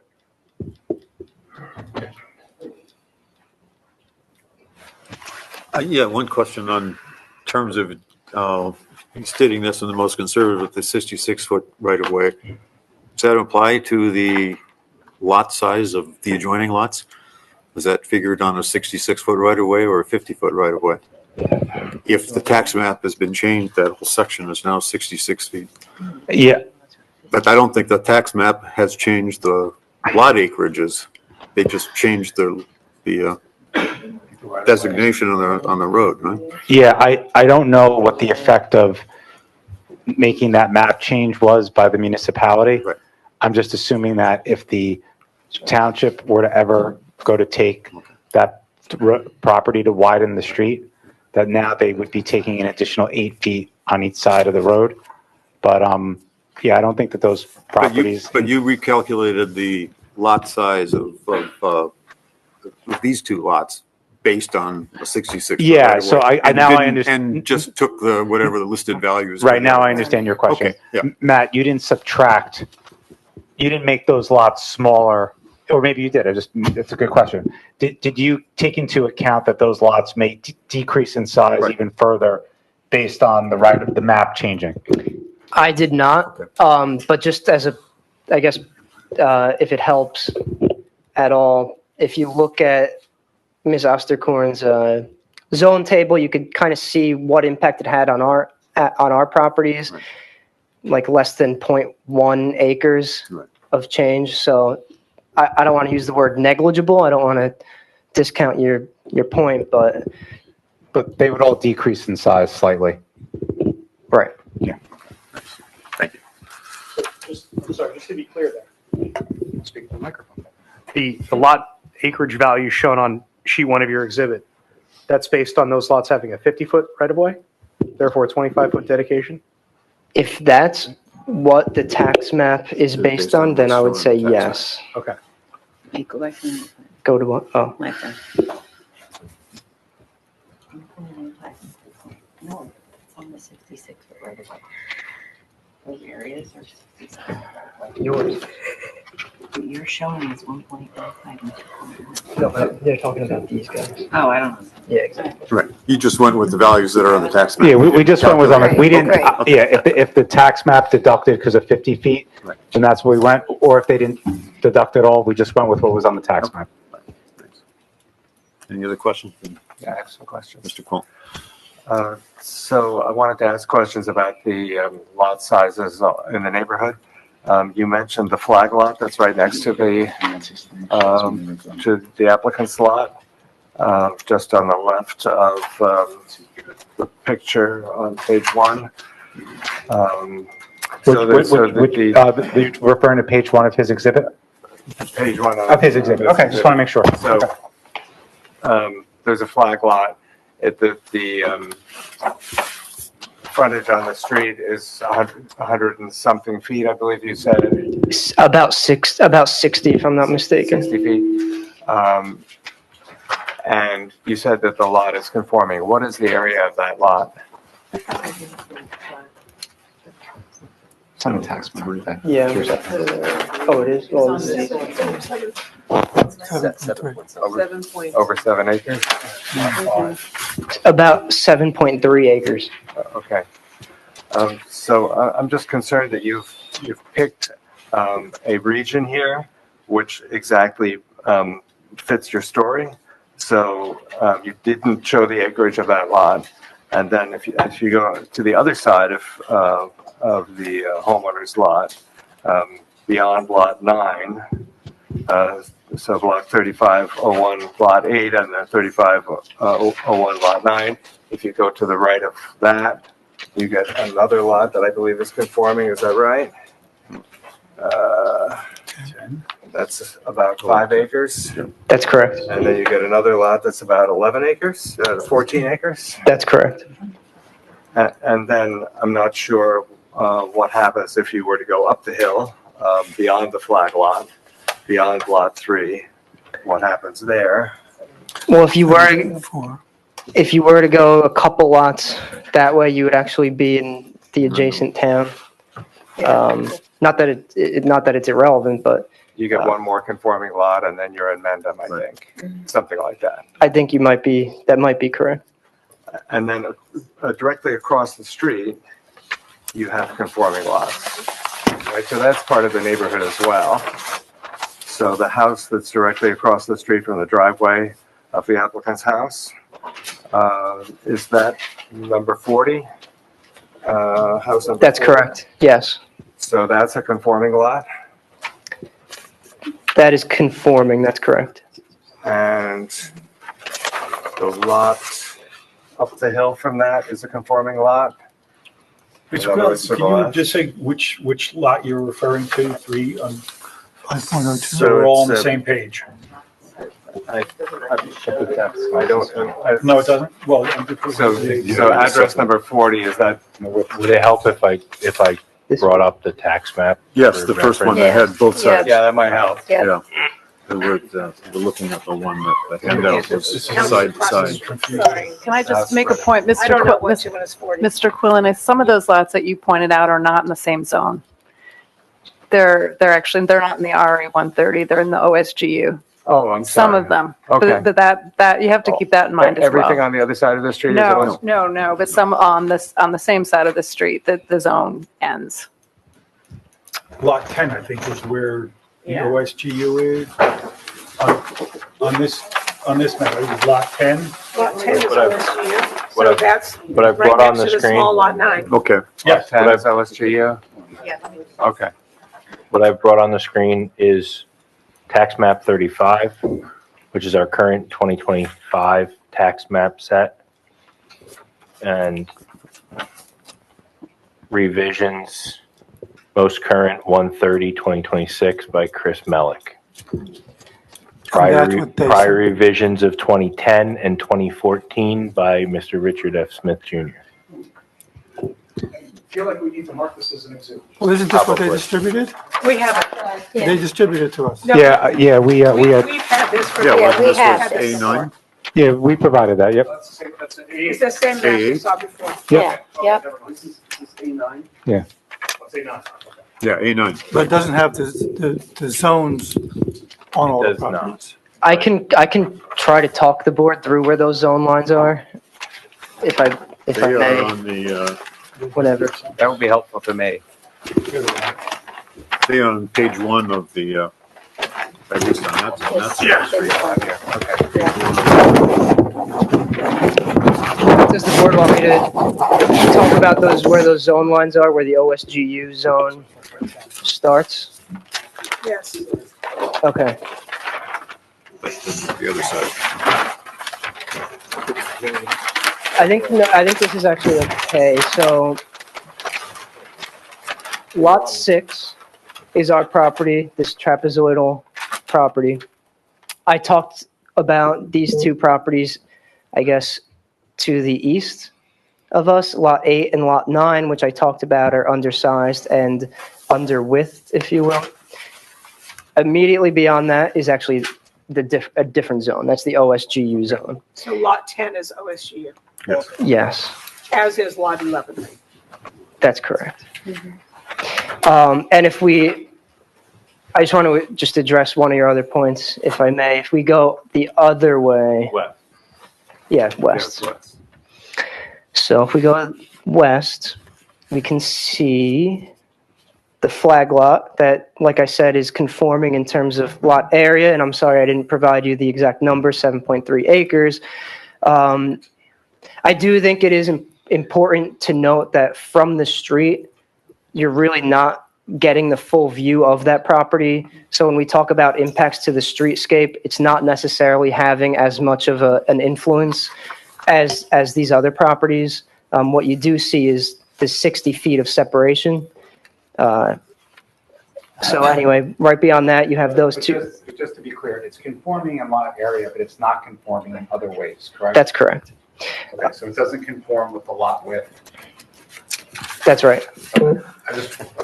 Yeah, and so just to complete Sorry. my thought here, so then you have lot 2, which is, like you mentioned, a conforming sized property. And I believe right after that, this is a conservation easement, so I'm kind of discounting that, even though that's technically an undersized property, but then you're in Mendham. Yeah, so that lot 1 on the tax map is a split lot between Morris and Mendham. Gotcha. Okay. There's a tract there that is split. And And lot, that conservation easement, I believe, is part of a prior approval on that lot. And I guess just the last thing I'll say, I don't necessarily want to jump to a whole other tax sheet, but all I'll say is that there's an extreme level of variation. So whereas you do see some properties that are conforming in terms of lot area, not only are we sort of in this little pocket here where you have the OSGU zone right there and then another town right there with their own zoning. So this does constitute somewhat of a pocket. Even those properties that do conform in terms of either lot area or lot width, they're non-conforming in other ways in many instances in terms of depth. As the board knows, we measure width at various points, and we have properties that are all different sorts of sizes. So I think the analysis, if we really wanted to assess every single property in terms of all of those metrics, it would just be a numbers game at that point. It wouldn't necessarily be, what do you see on the ground and how is this going to impact what you actually see? So You did mention the other side of the street too, because see the next sheet that shows the other side of the street? Yes, you would consider that part of the neighborhood that Right. you And do I- think about and- too, right? And you comment on how it lines up with let me get my with your bearings lot. here. That's the problem there is, This is tax map 36. right. The other side of the street. I don't know if it was entered. No, as that, an exhibit. that wasn't. That was not. Oh, it was not. It was in her, it was shown, both sides of the street were shown in the initial exhibit, right? I believe. I thought it was just one or two sheets of the No, but hold on, just to be clear. That individual tax map that you just put up was not entered as an exhibit, just to be very specific. Oh, okay. However, Ms. Osterkorn, when she showed a tax map exhibit, she did show our side of the street and the other side of the street in that exhibit. Yes. But just to be very detailed, that specific sheet was not provided. It's That's the all. source material Go ahead. for that. Go ahead, Rob, I'm sorry. Let's just, I'm sorry I'm interrupting. That's okay. Let's be clear for the record. So let's go back. So A8 is a tax map exhibit, November 18th, 2025, showing 50-foot right-of-way, right? That was just, what sheet number was that? 11/8/2025, that was sheet 1 of 2. Right. 2 of 2. So sheet 35 and 36, Yeah, right? Yeah. So that's a two-pager. it was a 2-pager. A8 is 2 pages. Yes. Yeah. And then A9, which is the January 30th, 2026 tax map exhibit showing the 66-foot right-of-way. Is that, again, both sheets 35? That was a 2-pager. That was also sheets 35 and 36? Yes, that I handed Trying to out. help you. That's all right. So the point being is that I believe that what was just up on the board, and what's up on the board. Could you mark 35 and 36. Yeah, so what's on the board right there, 36, is part of the. That was So we have marked. Yes, I believe, right. A9 is both 35 and 36 of the current 2025 tax map set. Okay. With revisions January 30th, 2026. Is this the 2026 one? Yes. But Thanks. That- FY '23 Could- as well. could we, That's a different document than what she's showing, right? No, is this A9? Is this the handout? That was the two-page Right. handout. This that was is, the two-page this is handout. the That township. wasn't marked up at all. That was just a This is- handout It's the same showing handout we is saw the, before. the right of way change. Can you zoom in? Does it say 66 foot right? It does. This does. So Right. So that's the how A9. does the tax map? Right. Yeah. And that, A8 is the 2014, A8 is the 2023. Where did that come from? 2023. That's what I asked. Who decided to do that? Who 20. decided to do that? Why? Middle of application. Why don't we just mark the two things that Joe's showing as separate exhibits? They're two I'd like to separate have an tax answer to that, maps. because that's egregious. I asked One Joe. is- How about this, Mr. Chairman, how about this? Since the board engineer is putting something up, why don't we just mark that as B1 or something? okay. A board exhibit. I accept that. That's the same document. It's not though. No, It's, not. it's not. If they submitted it as an exhibit and they put any notation on it, that exhibit is an exhibit. And this is the township's tax The same map thing. Okay. to be entered without edit, Okay. without fine. overlay, without comment. Okay. Okay.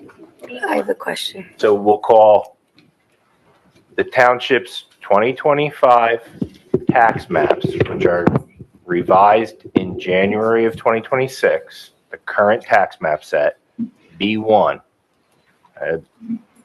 as the full set, and we referenced sheets 35 and 36. Okay.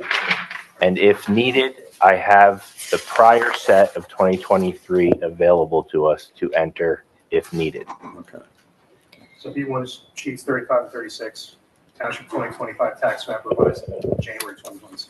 Correct. Gotcha. Thank you. But A8, Exhibit they put together using this, so it's. you put together with, Yeah. which shows the lots on both sides of the street. Right.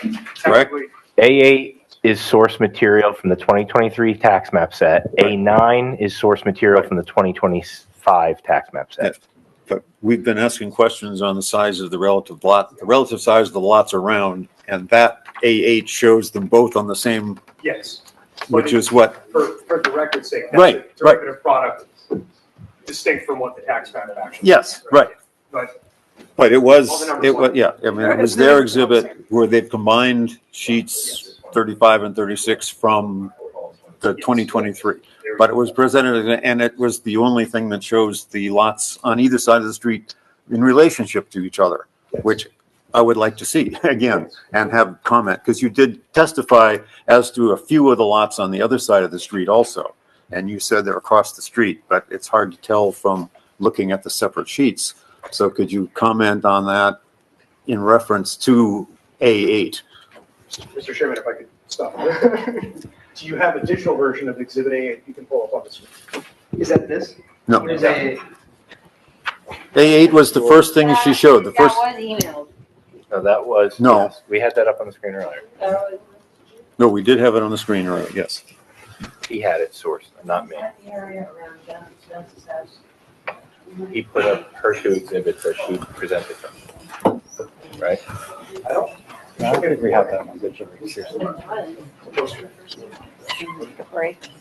Maybe we should No, take you didn't take a take second. the 66 foot Like a one. couple minute break for them to get their. Well, I mean, she has the paper version there, that's it. We can go to the paper version. Yeah. Okay. All right, I just figured it'd be easier if it was digital. I'll make it things harder. All right, so do you want us to go back to that If you exhibit? could just put up the paper version, right, Yeah. and refer, because he mentioned a couple lots across the street and the size that they were, and it's difficult to tell from the two separate maps, Got it. Okay. which is, you All right, know, we'll put that back up. okay, thank you. That's, Matt, just help Kirsten to skip that.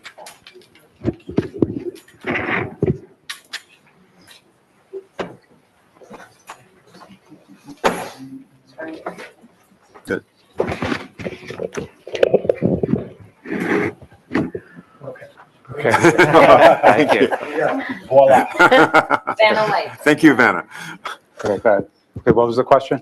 So Mr. Flynn had mentioned several of the lots across being non-conforming and smaller, and just now that we have an idea where those are relative to Lot 6. Sorry, can I just ask one other level of difficulty? Only the ones that are in the same zone, Yes. or only in the Yes. RA 130? Yes, yes. Okay.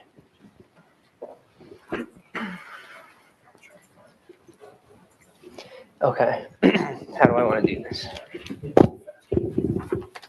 Good point. So I assume 501 to 502.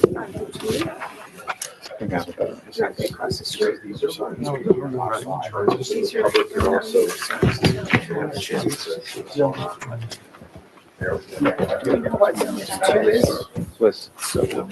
I think Can we tell what zone this is? They told us.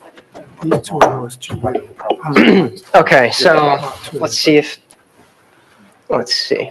What exhibit is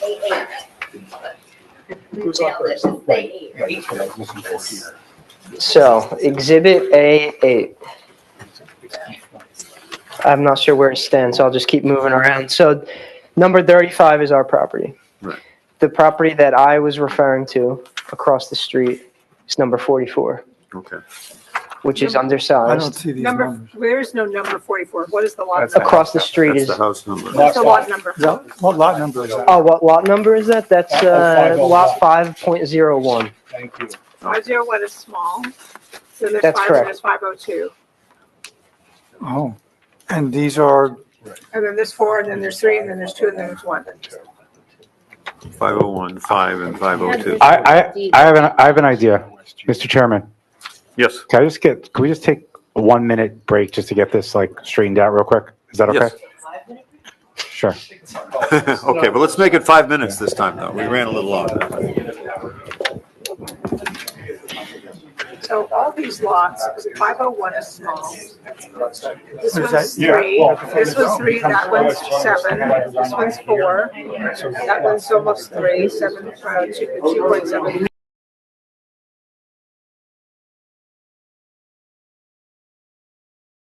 We I did. don't think we did before. I don't think it's necessary, but if you want to, just. I think since nobody left, you're okay. Yeah, right. No one's left yet, Yeah. although we want to. I think if there were a change, you have to recall the vote roll and show that, so. Council, do you want to let us know what's going on? Oh, yes, please. Yeah. So based on the board's questions on just wanting to understand the lot sizes, the nonconformities, what zones those properties are in, we were using the tax map, but I think we could put a better exhibit together that's easier to follow, that the board can see, maybe a table that shows all these things, and then we can get clarity on those items. The board could continue its questions, and then we can go from there. So I'd ask if we can continue without further notice. We got the schedule from the board secretary. June 15th would be the next available date that both myself and Mr. Simon and our teams are available. So we would respectfully request that the board could adjourn without further notice to that date. It's certainly okay with the board and Mr. Simon, just for the record, that you agree to that? June 15th. Okay, thank you.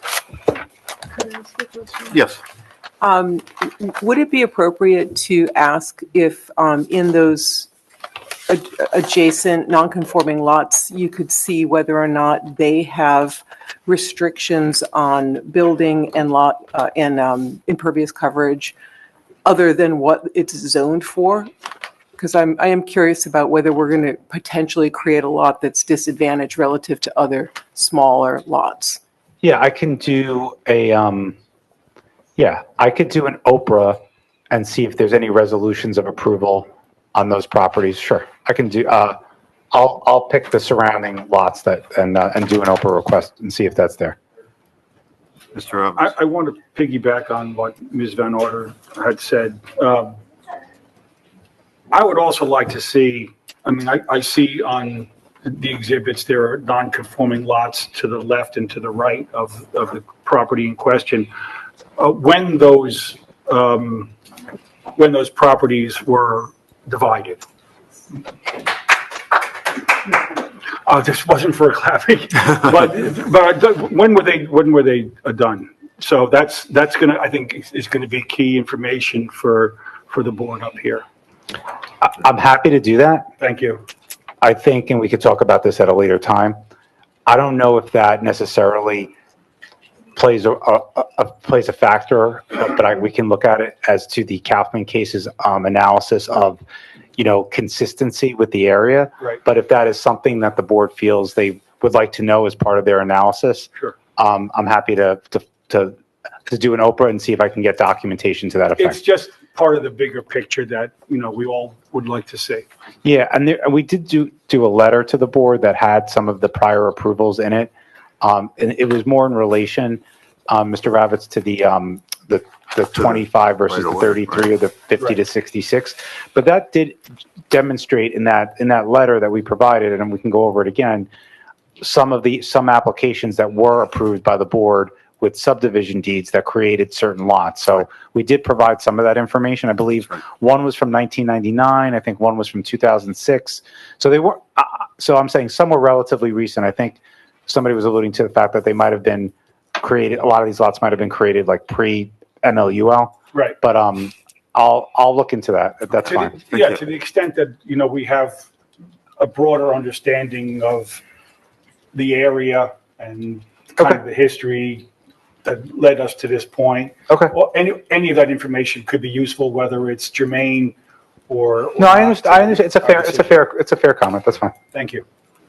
Well, here's a question for us then. I mean, is that something, do we rely on the applicant's counsel to put together this information? Why aren't It's his application. Why aren't I know, we doing but Right. are we then just saying, oh, sure, that sounds, I mean, or you guys double check it, I assume, right? Yeah, well, I'll take a look at it. Yeah. Yeah. Okay, you'll I mean, if have they're a chance pulling- to review it And- before the meeting. And as will Mr. I feel like we Simon. just find this out at the Yeah, meeting yeah, and we go, Yeah, oh, so okay. Mr. Flowers, my goal in this too Yeah. was to get these exhibits together and file them in advance of the meeting.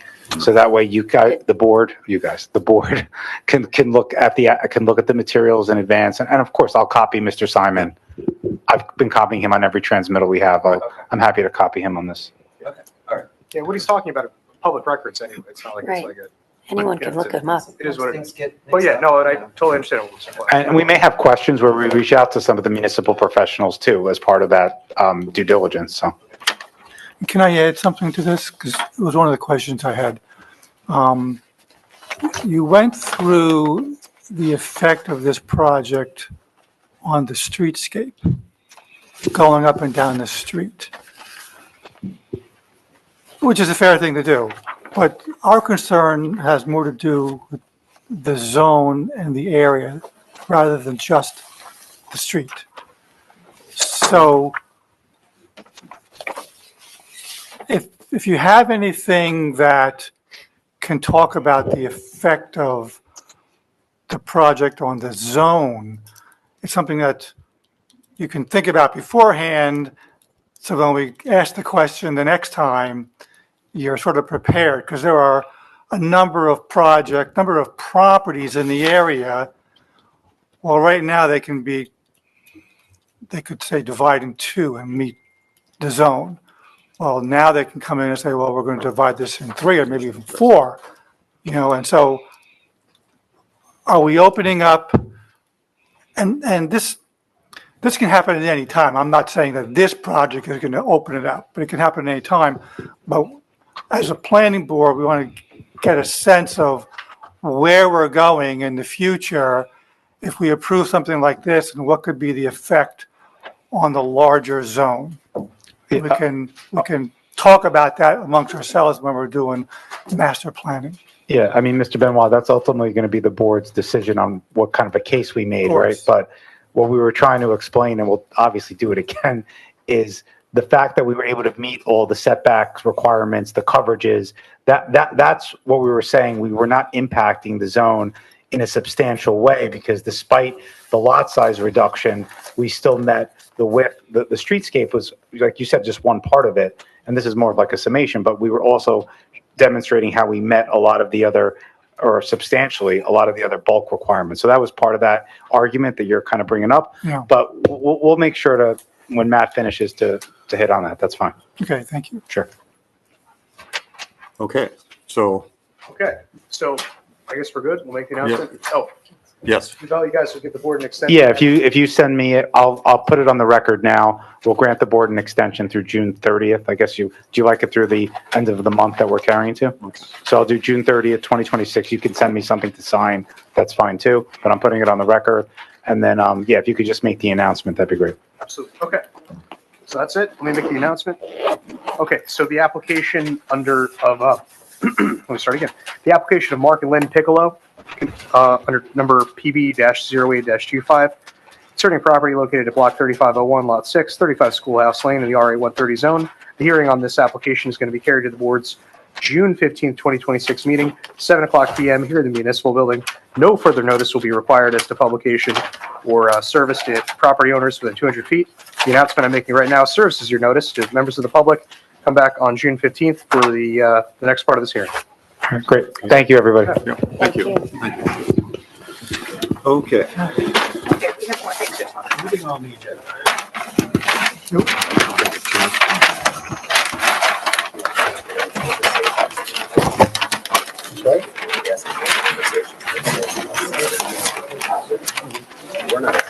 No, we're not. You want to give the room a minute to empty out and we'll resume? They're not doing All right. We don't have much more to do, do we? I just, no, well, Right, but I mean, no, Is there, no, we is there anything for us? Is there, can we just? I want to talk about the master plan a little bit. just so Oh, you okay. understand. All right, So, all right, all right. So let's ask him. If you're, we do have a little bit more business, so if you don't want to sit down and listen, you can please clear the. yes, Yeah. yeah. Well, I don't want to kick everybody out. It's You don't still, have to go yeah, home. it's still an open meeting, to be quiet. but yes. Good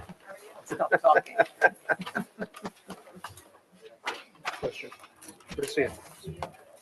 Thank you. Do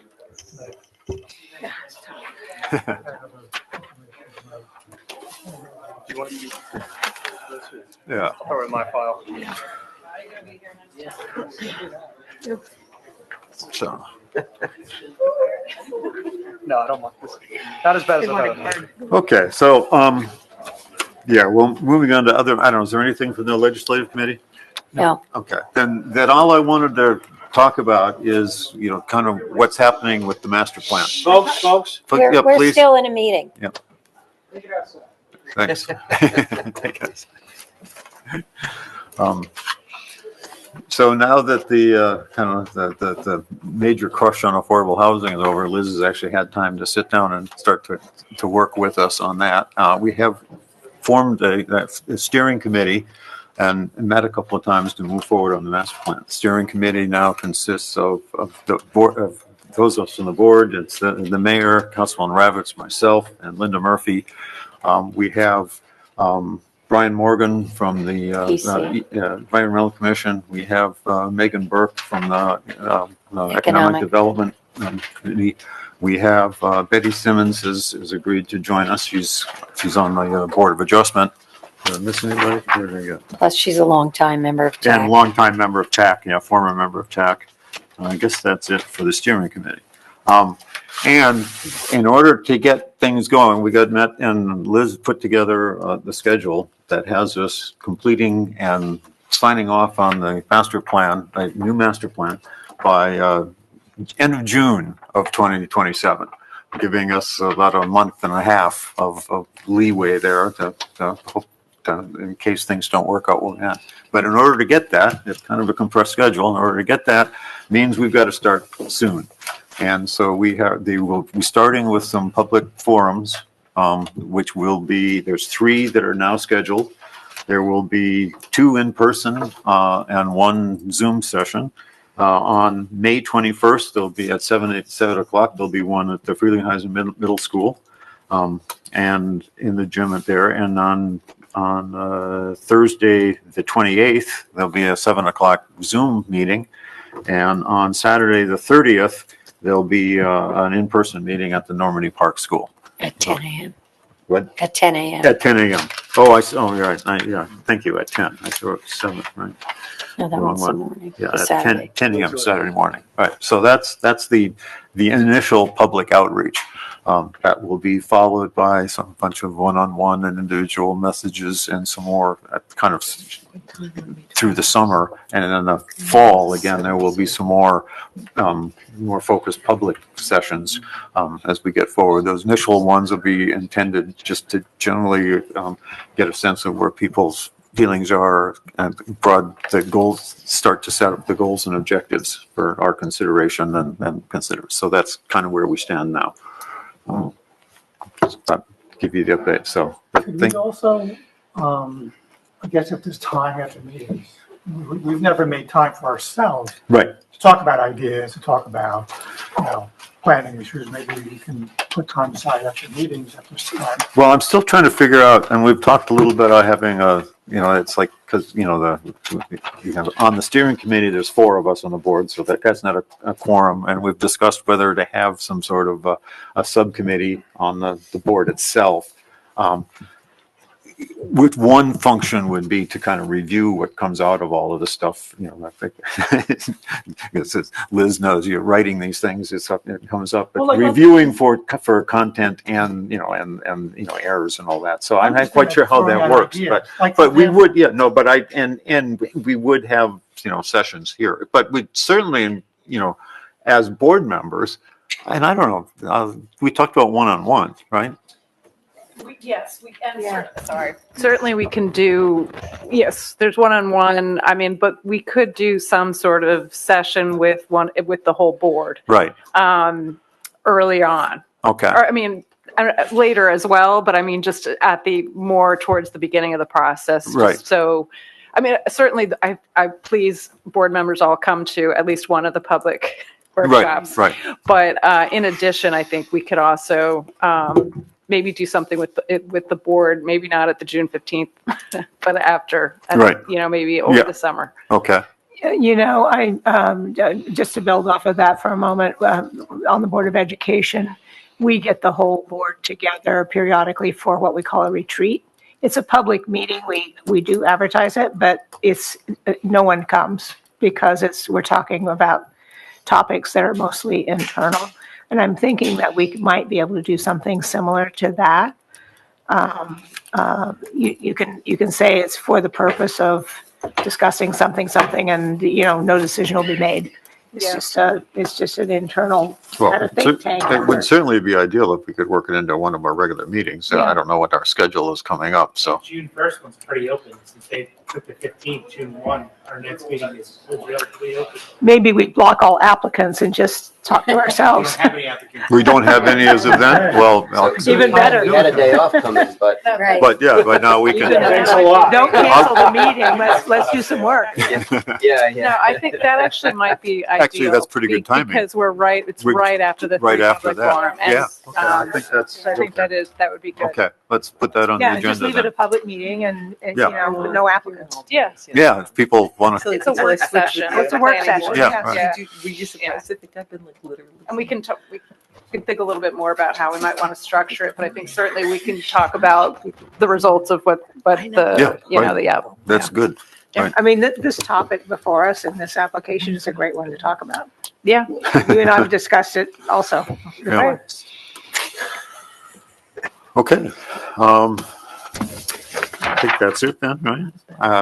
Any comments from the public? There were a couple other things I wanted to have us mention, although I didn't bring my supporting information because I couldn't find it in my new computer, so. Windows 11 will do that too. Donna and our superintendent took a look at the number of students that come out of our multi-unit developments, those specifically related to affordable housing. It turns out that not many school-age children come from those types of developments, and that I think it carries true not only for the affordable housing units, but for the market rate units as well. So we're not seeing, and I've heard people say this, you're going to build these multi-unit properties and there's going to be an influx of students to the school. It's not the case. It just doesn't happen. And that's consistent with what we've experienced before with multi-unit developments, and it's also consistent with the experience statewide. So it wouldn't be true that if I build 100 units in a multi-unit development, I'm going to get, 300 kids or something. It doesn't work that way. So I just wanted to make that a part of the record too, because that does come up a lot. And, that would be the answer is that's not what the stats are telling us right now. And I think, Rick, I sent you a little summation of that in an email. Yes.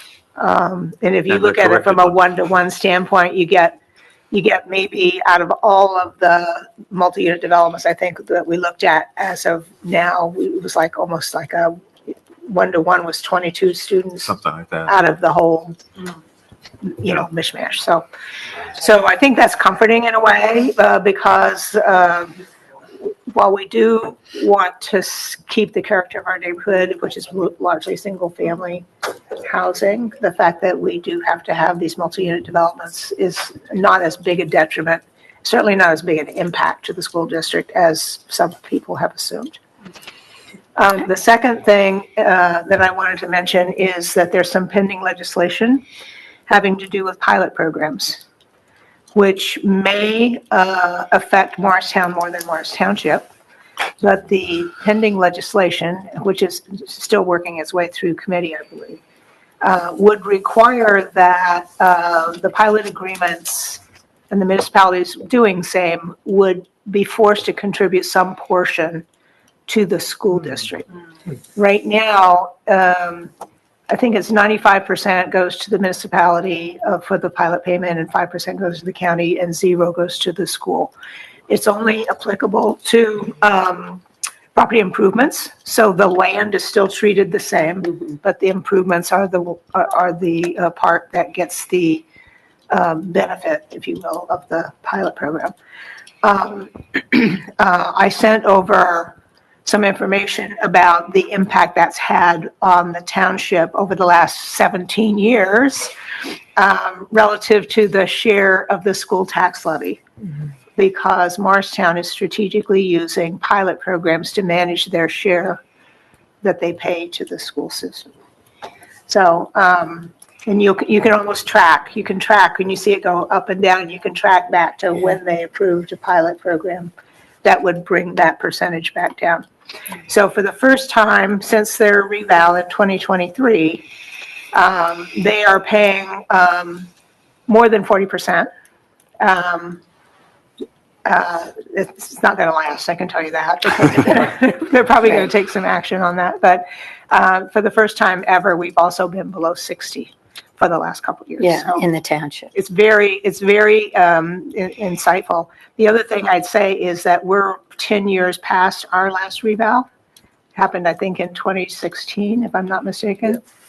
So we may be looking at a revaluation in the next couple of years as well. So just put that on the map. In the new legislation, it would go to the school district and not like some of the pilot money is going to the Morris Education Fund, correct? So let me enlighten you on that.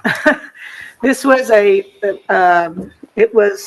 proposal by the council president from Morristown that they would give us a portion of a 20-year pilot program equal to $1.8 million over the 20-year period, which translates to $90,000 a year. So when you say you're giving, and they didn't give it directly to the school system, they made a donation, or they're making a donation year over year to MEF, who then provides us different grants for things that are positive for the school. So when you look at the amount of equalized property tax assessment that shifts with a pilot program of 1.8 over 20 years is like a drop in the bucket. So we appreciate what they did, of course, and thank them. But I think that's not the solution that we would be looking for. It was a kind gesture. And that's about all I can say about it, except for the fact that they gave it to MEF and not to us. So Yeah, right. I think for tax reasons, Yeah, I would sure. guess, make it a charitable donation. Linda, I'm interested in the information you've put together, and so if you could send me copies of that, that'd be great. And also, I would like to point out that the situation with the school district with respect to pilots with the libraries is even worse. The So libraries are library suffering gets cut also. out completely Yeah, when a pilot goes in. yeah, they're suffering also. The joint library in, Yeah. So unlike the school district, the library can't set its own budget. right. Okay. I guess any other That's all I have. comment? Then I would entertain a motion. I'd like to make a motion that we adjourn the meeting. Second. I wasn't sitting in the right spot, but, I'm in the, You got to in the switch in. spirit of Joe. Joe Light. He knows All- I'm all not in up to favor? it. Aye. Thank